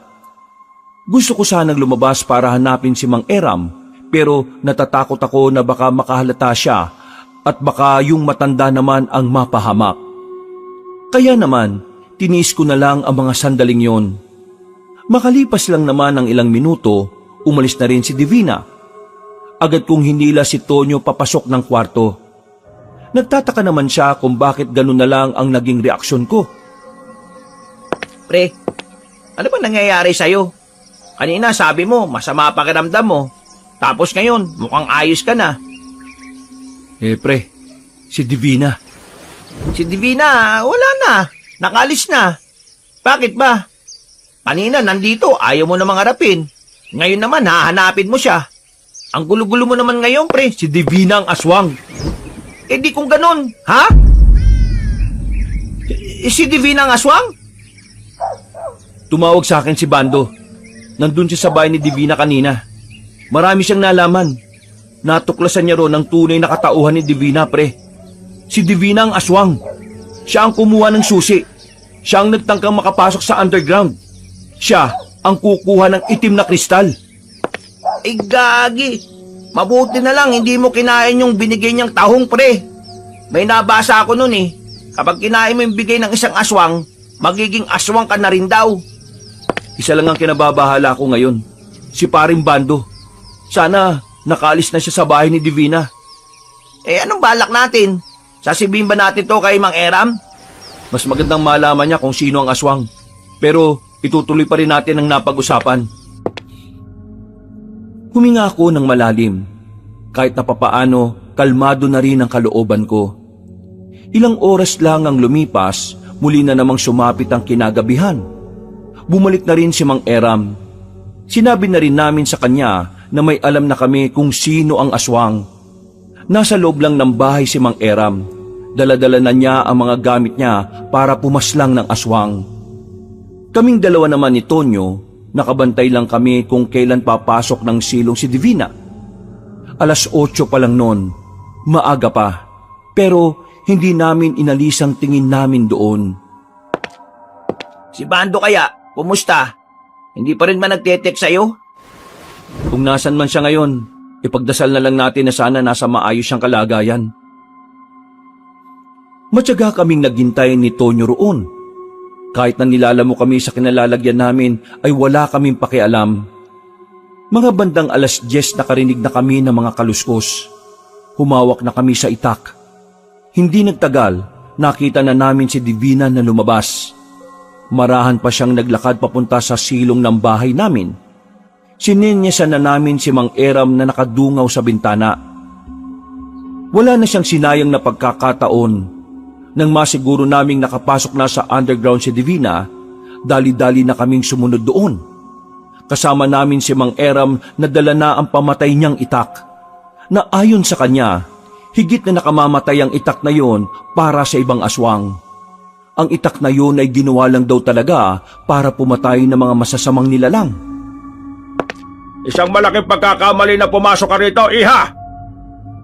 Gulat na gulat si Divina nang bumabaring kami roon.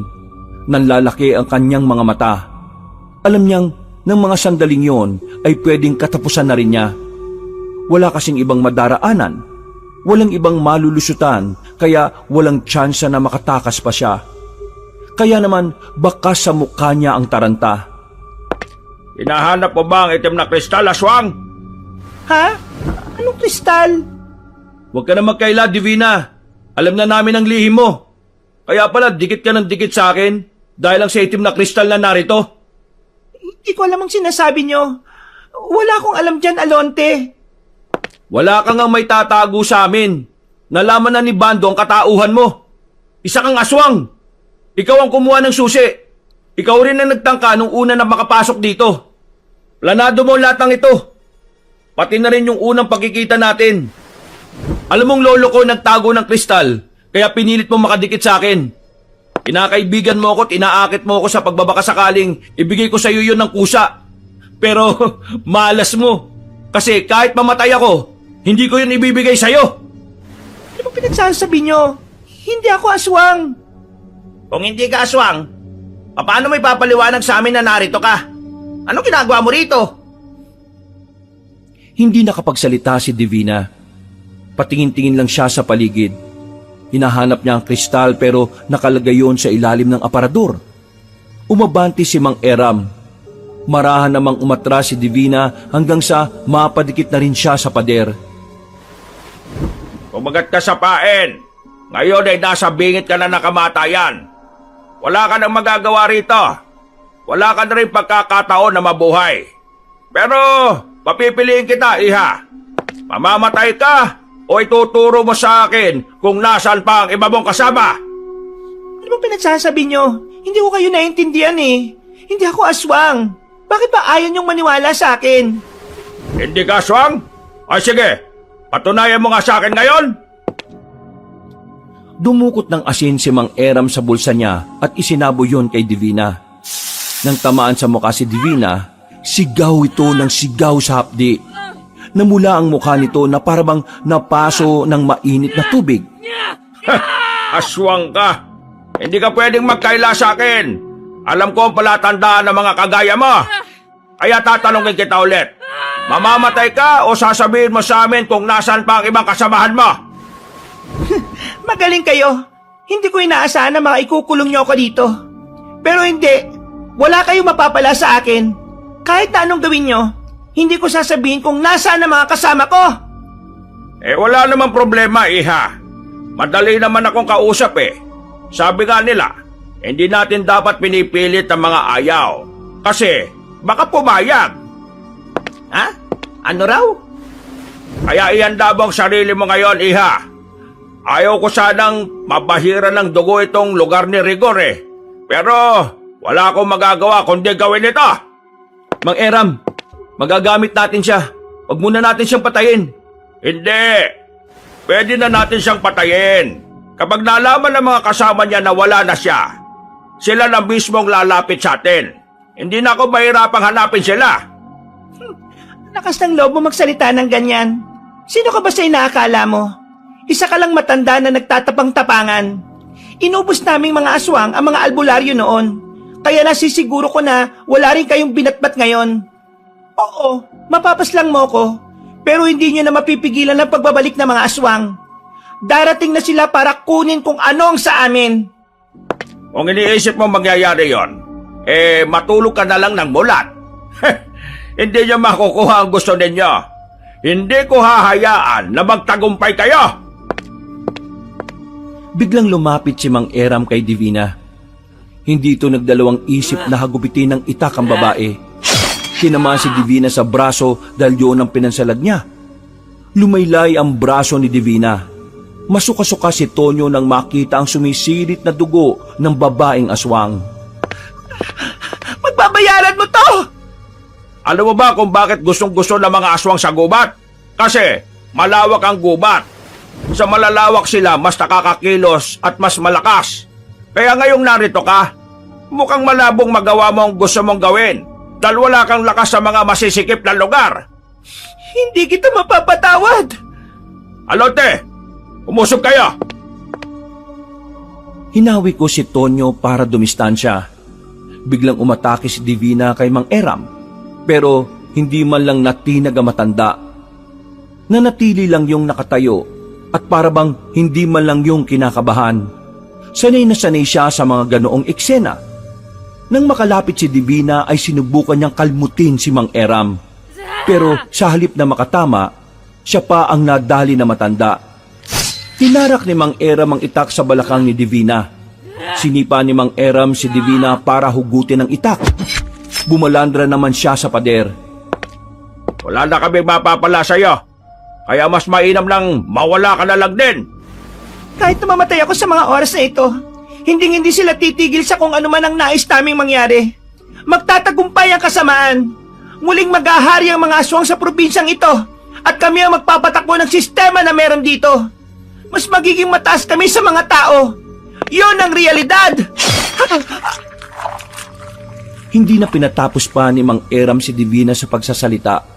Tinagana niya sa ulo ang babaeng aswang. Wala pang 10 segundo, nalagutan na kagad ng hininga si Divina. Pre, anong gagawin natin sa bangkay niya? Baka mamaya may makalam nito at baka maisip nilang nakapatay tayo ng tao. Huwag niyong alalahanin to. Kukunin ko ang bangkay niya. Dadaling ko sa gubat. Doon ko siya susunugin. Para makita siya ng mga kasawa niya at para malaman ng mga aswang na merong taong handang lumaban sa kasamaan nila. Sindakan na kung sindakan. Muli kong binalikan ng tingin si Divina. Nakadilat pa ang mga mata niya habang umaagos ang dugo mula sa kanyang ilong.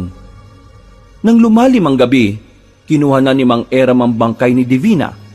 Nilinis naman namin ang mga dugo sa sahig at pader. Noong mga sandaling yon, hindi kami makapaniwala na nangyari ang lahat ng yon. Kabanong, ang dati naming tahimik na buhay, tila parang nabulabog na. Nagtitinda lang naman kasi kami ng tahong, pero bigla na lang nagbago ang takbo ng buhay namin. Dinala ni Mang Eram ang katawan ni Divina sa gubat at doon nga ay sinunog niya ito. Makalipas ang 3 araw, nanatili lang kami sa bahay. Hindi kami lumalayo. Niwala rin kaming makain dahil ilang araw na rin kaming hindi nakakapagtinda ng tahong. Alonte! Aling Pepang! Oh, napadano kayo? Pinabibigay ito sa inyo ni Bando, nilagang baboy. Alam niya kasing hindi pa kayo kumakain mula kagabi kaya ayan, tinabihan niya kayo kagad ng ulam. Ay, maraming salamat po. Napakabait talaga ni Bando. Pero, nasan po siya? At bakit kayo po nagdala? Pumasok na muna sa trabaho. May extra siya ngayon eh. Ay, ganun po ba?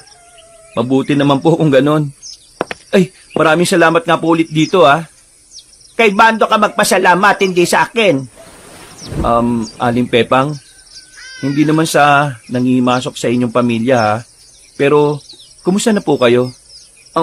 Ang ibig kong sabihin kumusta na po ang samahan nyo ni Bando? Ayon, humingi na ako ng patawad sa kanya. Inamin ko sa kanya na talaga namang may pagkukulang ako sa kanya. Nasa tagal na naming magkakasama, madalas na siya ang lagi kong nababaliwala. Wala akong magiging palusot o dahilan. Kasalanan ko talaga yon dahil hindi ako nagtiwala sa kanya. Sa sobrang pagod na ako sa buhay, hindi ko na napapansin yung mga ginagawa niyang paghihirap para sa amin. Ngayon ayos na kami. Pero hindi ko pa rin magawang tumingin sa kanya ng diretsyo. Bilang ina niya nasasaktan ako na nakikita siyang nahihirapan. Ngayon ko lang nararamdaman to kasi dati wala naman akong pakialam sa kanya. Ngayon bigla akong nagising sa katotohanan. Masakit din pala. Kaya nga ngayon, sinusubukan kong bumawi sa kanya. Yung mga kuya niya, malapit ko nang palayasin sa bahay. Pinapakilos ko na sila Buti naman yung isa nagtrabaho na. Sumama kay Bando. Masaya po kung malaman naging maayos na pala kayo ni Bando. Alam niyo po kasi, sobrang bait po kasi talaga ni Bando Kahit loko-loko yung taong yon, pagdating sa pamilya niya, malambot talaga puso niya. Siguro, masakit lang talaga siya makapagsalita. Pero, mahal na mahal kayo ni Bando. Kahit hindi niya sabihin, mararamdaman mo talaga yun Sana magtuloy-tuloy na. Ay sana talaga. Magtuloy-tuloy na. Kasi gusto ko makabawi sa anak ko Gusto kong maiparamdam sa kanya na mahalaga rin siya sa akin. At siya nga pala, Gusto ko rin magpasalamat at tumingi ng paumanhin sa mga araw na pati kayo ay nadadamay sa galit ko, ha? Pero salamat kasi kahit na ganon, sinasamahan niyo si Bando sa mga panahong mas kailangan niya ng pamilya. Sus, wala ho yun, Aling Pepang. Ang mahalaga naman sa amin, nung una pa lang maging maayos ang pamilya ninyo. At ngayong nangyayari na yon, oks na po kami ron. Nakakatuwa at may kaibigan siyang maunawain na gaya ninyo. Pero kailangan ko nang bumalik, ha? Marami pa akong labada ngayon eh. Maraming salamat ulit, ha? Opo, sige po. Maraming salamat din ulit, Aling Pepang. Naglakad na palayo si Aling Pepang. Sa dami ng mga nangyaring masasama sa amin nung linggong yon, kahit papaano ay gumaan din ang pakiramdam namin dahil sa magandang sinabi ni Aling Pepang. Masaya kami para sa kaibigan namin dahil sa wakas, magiging maayos na rin ang pamilya nila. Makalipas ang ilang oras, sumapit na rin ang hapon. Muli kaming binalikan ni Mang Eram. May mga daladala na siyang kung ano-ano. Pumunta kami sa underground. Kinuha niya ang itim na kristal at binalot yon sa makapal na tela. Kailangan niyo ako samahan mamayang gabi. Saan po tayo pupunta, Mang Eram? Kagaya nga ng sinabi ko, kailangan mawasak ang itim na kristal sa kabilugan ng buwan. At mamaya na ang tamang pagkakataon doon. Di ba ang sabi nyo, kapag kabilugan ng buwan, mas malakas din ang mga aswang? Saan po tayo mamayang gabi? Sa lugar kung saan mas madaling makakonekta ang espiritu ng tao sa kaligtasan. No raw, pre? Mamayang alas 9 ng gabi, magkita tayo sa gubat, sa harapan ng puno ng akasya. Nag-iisa lang ang akasya sa gubat kaya alam kong alam nyo naman yon. Doon natin isasagawa ang ritual at doon na natin wawasakin itong itim na kristal. Sa ngayon, iiwan ko ang kristal na itim. Alonte, ingatan mo ito. Hindi ko yan maaaring dalhin dahil alam ko ang punterya ng mga aswang. Pagsapit ng alas 7 ng gabi, umalis na kayo rito. May posibilidad na magpunta sila rito dahil alam nilang narito ang kristal. Alam nyo na ang bahay ko, hindi ba? Doon na muna kayo. Hindi nila alam yon dahil matagal na akong hindi nananatili roon. Tinandaan namin ang lahat ng sinabi ni Mang Eram. Pag-alis niya, nasa loob lang kami ng bahay habang nagbabantay ng oras. Nagiging tamang hinala pa kami sa lahat ng mga ingay na naririnig namin sa paligid. Kaunting kaluskos, kinakabahan na kami para sa kaligtasan namin. Pre, pasensya ka na ha, nadadamay ka rito. Oh, bakit ka naman humingi ng pasensya? Wala ka naman kasalanan, ha? Isa pa, kasama mo naman ako sa bahay kaya normal lang naman na samahan kita sa problemang to. Dapat kasi, nagtitinda lang tayo ng tahong eh. Kainis kasi si Lolo no? Kung noon pa man sinabi niya na sa akin kung anong meron sa underground, di sana, nakagawa pa ako ng paraan. Tingin ko naman, mas mainam lang na hindi niya sinabi sa'yo noon. Kasi kung noon pa, nalaman mo, di hindi mo na na-enjoy ang buhay mo dati. Iniisip lang niya yung kinabukasan mo, pre. Kung sa bagay, may tama ka naman. Napabuntong hininga na lang ako at napasandal sa dingding kabanong. Makalipas ang ilang oras, sumapit na rin ang gabi. Ilang minuto bago mag-alas 7, lumabas na kami ni Tonyo. Kabadong-kabado kami. Kahit na may nakasukbit na itak sa tagiliran namin, hindi namin maiwasang hindi kabahan at matakot. Yakap-yakap ko ang bag kung saan naroon ang itim na kristal. Panay ang tingin namin sa paligid. Bawat makakasalubong naming tao, pinaghihinalaan naming aswang. Nang makarating na kami sa bandang gitna ng baryo namin na kung saan wala nang gaanong nadaan, nakasalubong na namin si Bando at ang kuya niya. Kagagaling lang nila sa trabaho. Alam na agad ni Bando ang gagawin namin kaya hindi na siya nagtanong. Magsasalita pa sana siya pero bigla na lang may umataking aswang sa amin. Pre! Sinipa ng aswang si Bando. Agad naman itong natumba. At ang kuya niya, sa halip na pumalag, kumaripas ng takbo paalis. Naiwan kaming dalawa ni Tonyo para kalabanin ng aswang na yon. Nang makita na namin ang mukha ng aswang, nakita namin na matanda na pala yon. Isang matandang lalaki na parabang kasing edad lang din ni Mang Eram. Kayo ang pumaslang sa anak kong si Divina, tama ba? Sino kayo? Ako ang ama ni Divina. Ako ang pinuno ng mga aswang. At narito ako para kunin ang dapat sa amin. Wala sa amin ang hinahanap mo. Wala! Sinong niloloko ba? Alam kong nasa ilalim yon ng bahay ninyo, kaya ibigay niyo yon sa akin. Kinuha na siya ni Mang Eram, At sinong eram yon? isang albularyo na tumulong sa amin. Ah, ganun ba? Sige, kaso hindi ako naniniwala eh. Nararamdaman kong dala-dala mo ngayon ang kristal. Nasa loob ng bag na yan. Akin na yan. Ibigay mo sa akin kung ayaw mong mamatay tong kaibigan mo. Pre, wag! Yari na kapag napasa kamay nila yon. Manahimik ka! Wala nga sa akin! Hindi mo ako maloloko. Tingin mo magiging pinuno ko ng mga aswang kung hindi ko mararamdaman kung nasaan yan? Alam mo naman pala kung nasan bakit si Divina pa ang inutusan mong kumuha. Tanga ka rin pala no? Dahil si Divina lang ang hindi tinatablan ng mga pangotra maliban sa asin. Tingin mo ba? Kung kaya kong pumasok doon kakailanganin ko pa ang tulong niya? Inutil! Kaya ngayon, ibigay mo sa akin ang itim na kristal kung gusto mo bang makita ang nakakabwisit ng itim nitong kaibigan mo. Pre, ayos lang talaga ako. Nako! Bakit nandito to? Napalingon kami sa gilid nang makitang dumating si Aling Pepang. May dala-dala itong buntot ng pagi. Nagsumbong yata ang kuya niya tungkol sa nangyari.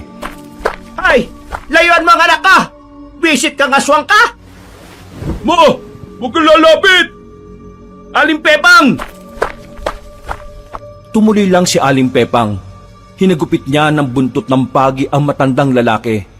Pero nahawakan lang nito ang kamay ni Aling Pepang. Naglabas ng mahabang kuko ang ama ni Divina.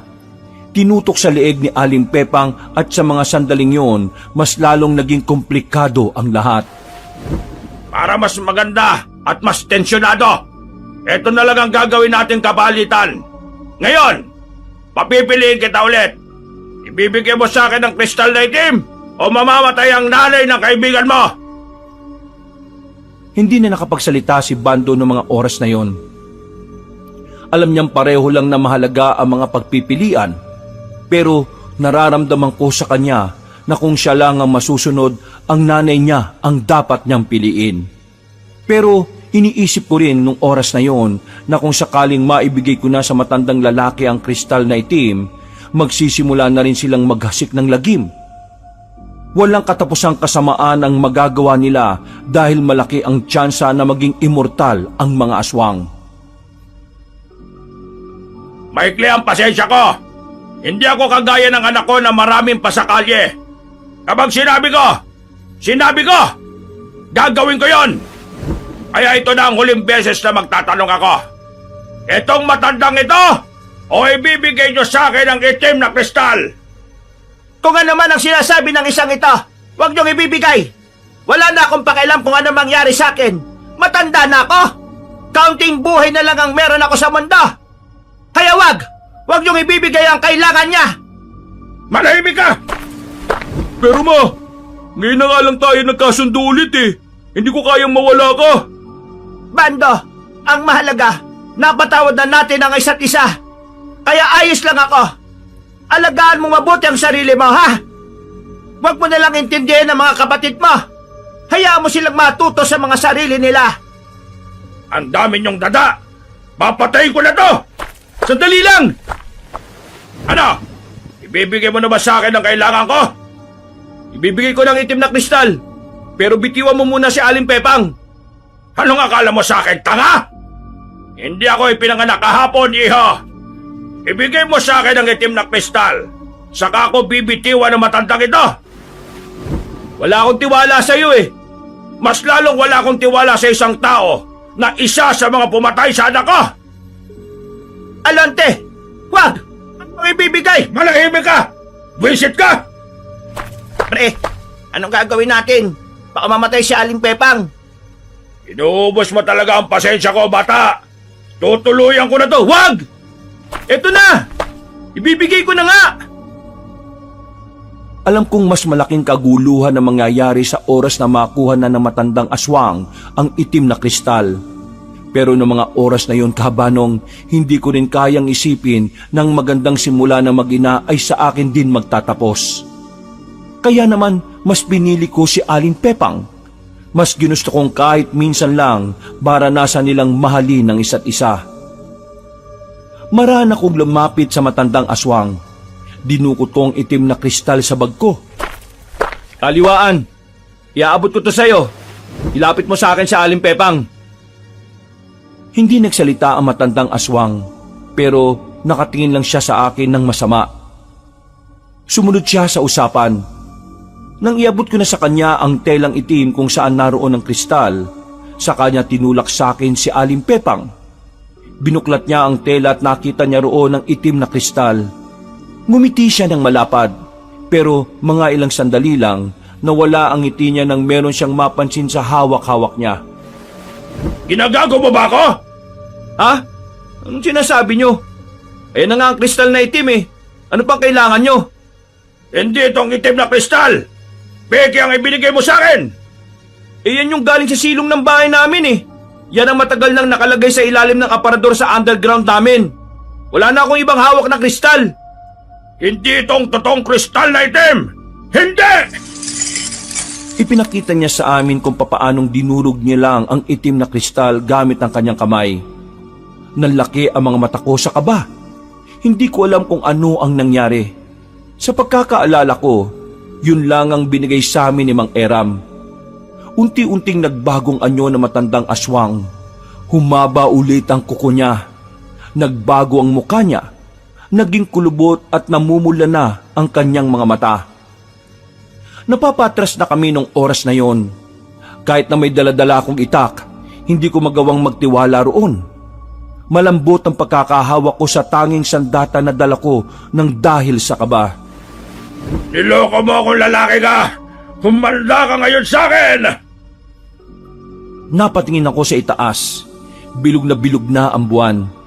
Mas nakadagdag pa ng kaba para sa akin yon.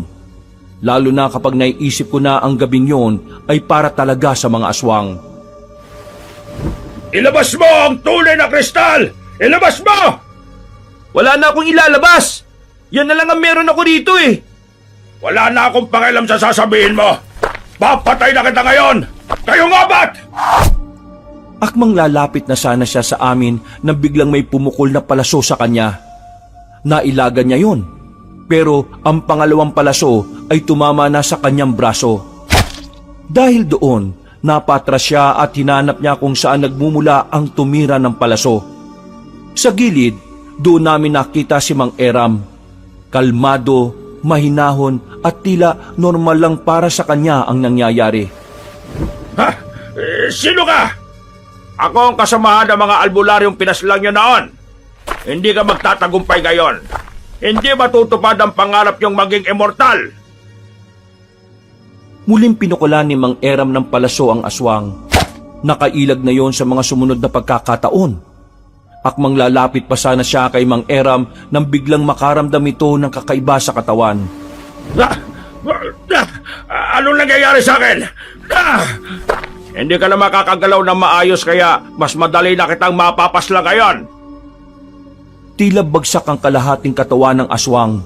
Laylay, hindi niya kontrolado. Kaya sa takot na baka mapatay siya ni Mang Eram, tumalon niyo ng mataas sa puno at agad na ring umalis. Mang Eram, buti na lang dumating ka. Munti ka na kami. Anong ibig sabihin nun? Yung hawak kong kristal, hindi pala totoo? Nasa akin ang totoo. Plano ko na talaga to para walang sagabal mamaya. Sinadya kong isipin niya na nasa inyo ang kristal na itim para makakuha ko ng pagkakataon na mapas lang siya ng patalikod. Pero dumaplis lang eh. Pero hindi bale, mapaparelisa siya ng kalahating oras. Kaya magagawa na natin ang ritual ng walang banta niya. Ang lumalabas pala rito, Ginawa mo kaming pain? Ay, hindi naman sa ganon. Anong hindi sa ganun? Yun ang lumalabas sa ginawa mo. Wala kang sinabi sa amin na peke ang dala naming kristal. Munti ka na kaming mapahamak eh. Munti ka na mapahamak si Aling Pepang. Ano ba ginawa nyo? Ha? Nilagay nyo kami sa kapahamakan. Hindi ko sinabing peke ang dala niyong kristal. Dahil alam kong merong nakikinig sa usapan natin. Alam kong merong nagmamasid sa atin kanina. Hindi ko lang pinansin. Pero ang totoo, bago ang gabi, bantay sarado na tayo. Kaya kinailangan kong gawin yon. Hindi ko rin naman inaasahan na magbabago ang plano eh. Bigla-bigla lang talaga, kaya pasensya ka na. Ayos lang sa akin na nangyari.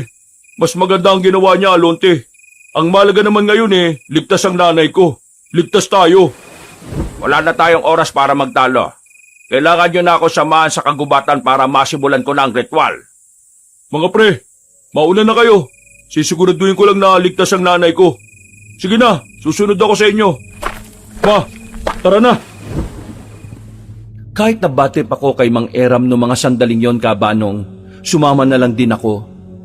Mas inisip ko na lang yung ritual na gagawin niya. Nagmamadali kaming makapunta sa gubat. Umupo na rin kami sa harapan ng punong akasya. Nakahanda na ang lahat ng mga gagamitin niya. Kalahating oras lang ay tatagal ang pagiging paralisado ng katawan ng aswang na yon. Kailangan matapos ko kagad ito. Anong gagawin namin?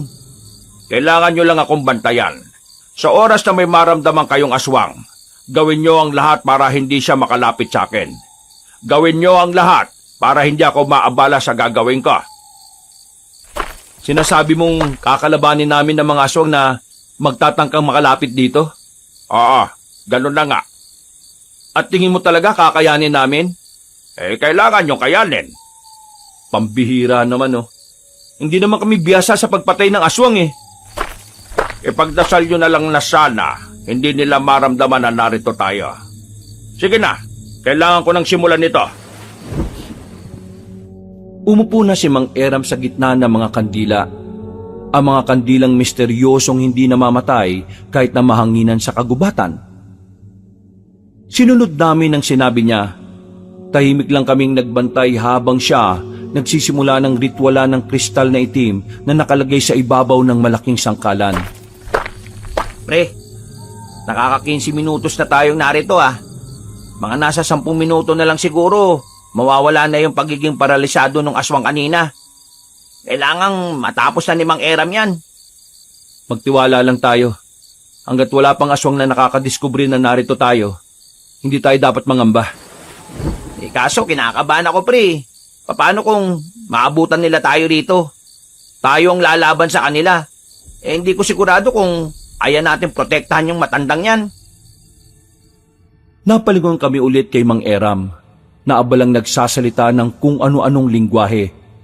Wala kaming maintindihan sa kanya. Napansin na lang din namin na merong dugong tumutulo mula sa ilong niya. At ang mga kandila ay misteryosong mabilis na natutunaw. Hindi ko alam kung anong ginagawa niya. Basta kung ano man ang ritual na yan, sana matapos na siya. Sana... Bigla na lang sumakit ang ulo ko noong mga sandaling yon, Kabanong. Napahawak na lang ako sa puno. Ganun na ganun ang nararamdaman ko nung nagkaroon ako ng pangitain. Uy, pre! Anong nangyayari sa'yo? Pre, sobrang sakit ng ulo ko. Nahihilo ako. Mapira naman oh. Ano? 2 kayong aasikasuhin ko. Diyos ko naman pre oh. Ano ba naman yan? Bigla na lang nagdilim ang paningin ko, Kabanong. May sumulpot na pangitain. Isang pangyayari na kung saan meron daw isa sa amin ang mamamatay. Isang kailangang magsakripisyo at base sa nakita ko, hindi ako yon. Nang mawala na ang pangitain na yon, napaupo ako. Hindi ako nawala ng malay, pero hilong-hilo ako. Ano? Ayos ka na ba?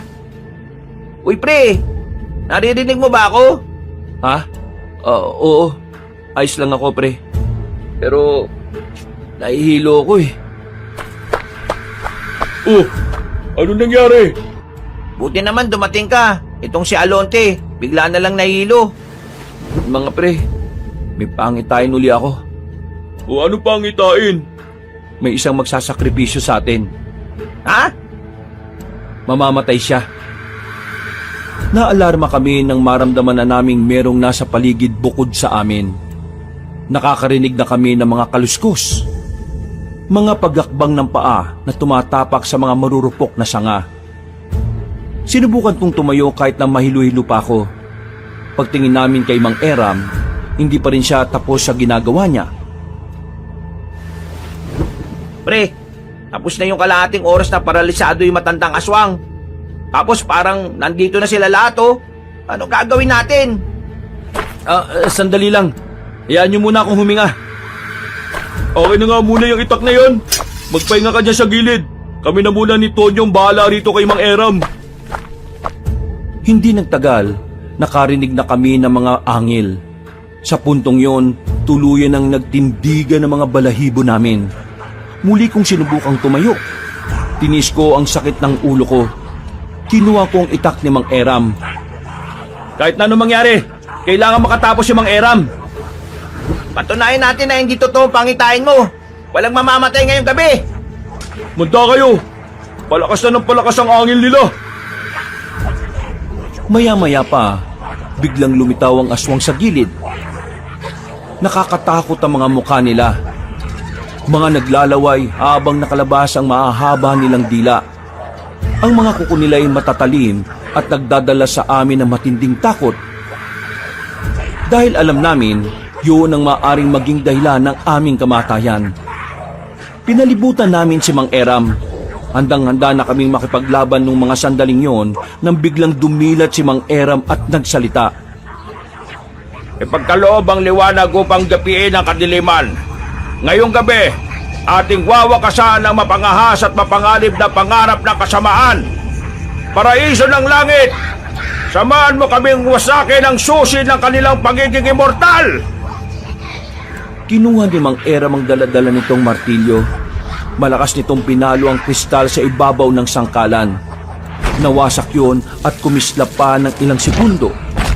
Nang mawala ang liwanag, nakita na lang namin na nakahandusay na ang mga aswang na makakalapit na sana sa amin. Wala na, tapos na. Wala na mga aswang. Wala na mga aswang ang magiging immortal.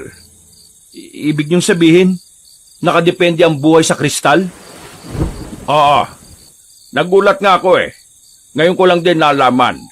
Ang akala ko lang para lang ito sa pagiging immortal nila. Patay na rin kaya yung pinuno nila? Kung ito nga mga aswang na nandito namatay bigla ng ganong kadali, di malamang wala na rin yung amo nila. Ang mahalaga ngayon wala na ang kristal. Naglakad na kami paalis sa lugar na yon, Kabanong. Nang makarating na kami sa kalsada, doon na namin nakita ang matandang aswang. Nakatayo siya sa gitna ng daan. Galit na galit at parang hinihintay niya talaga kami. Sa puntong ito, bigla na namang umandar ang kaba namin. Ang buong akala kasi namin ay natapos na ang problema namin sa mga aswang. Pero meron pa palang natira. Paano ka nabuhay kung wala na ang lahat ng aswang? Wala na ang kristal kaya dapat patay ka na rin Tingin mo kasing hina nila ako para mamatay na lang ng basta? Hindi ako magiging pinuno kung nakadepende lang ang buhay ko sa isang bagay na kayang sirain ng kalaban. Kung ganon, kakaiba ka nga talaga. Pagbabayaran mo ang ginawa mong pagsira sa itim na kristal. Umanda ka! Magsipaganda kaya! Gumapang ng mabilis ang matandang aswang papalapit sa amin. Tumalon siya na mataas. Pagbagsak niya, sinubukan niyang kalmutin si Mang Eram. Pero buti na lang ay agad na naisalag ni Mang Eram ang isa niya pang itak. Nagpulasan kami nang nasa gitna na kami ng aswang na yon. Iba na ang itsura niya. Hindi na siya mukhang matanda. Hinawi niya si Mang Eram. Sa lakas niya, bumalandra agad siya sa gilid. Akmang aatake ulit doon ng aswang pero tumakbo kaming tatlo papunta sa kanya. Muli siyang lumundag palayo. Umangil ng malakas. Tumulo pa ang laway niya na parang gutom na gutom. Iligtas na ninyo ang sarili ninyo. Malakas siya. Mapapahamak lang kayo. Hindi ka namin iiwan. Ikaw naman ang mapapahamak kapag umalis kami. Makinig na kayo sa akin. May mga naghihintay pa sa inyo. Sa akin, wala na. Kaya ayos lang kung sakaling mamatay ako rito. Anong ayos lang? Walang ayos doon. Hindi ka namin iiwan. Sasamahan ka namin hanggang sa kamatayan. Di ba mga pre? Oo, tama si Alonte. Pangeram, wala na tong atrasan. Abay mga pasaway talaga kayo. Tapos na ba kayo magpulong? Kasi sasabay-sabayin ko na kayong ihatid sa impyerno. Masyado kang maraming sinasabi. Biglang umangin ng malakas ang aswang. Sa sobrang lakas ng angil niya na nakita ang tenga namin. Hindi kami makagalaw dahil sobrang nakakabingi. Sumakit lalo ang ulo ko. Sa isang iglap lang, parang wala na talaga kaming tsansa na tapatan ng aswang na yon. Buwisit! Anong nangyari? Hindi ko na naituloy ang sinasabi ko nang maramdaman ko na lang na lumipad na ako. Yung pala, inatake kami ng aswang. Tumama ang likod ko sa poste at si Bando sumadsad pa sa lapag. Si Tonyo naman, tumama naman sa puno. Habang si Mang Eram naman ay bumulagta sa may gilid. Ito ang kabayaran ng inyong pagiging ambisyoso na talunin ang lahi ng mga aswang! Mga iho, tumakas na kayo! Ako na ang bahala rito! Sige na, tumakas na kayo!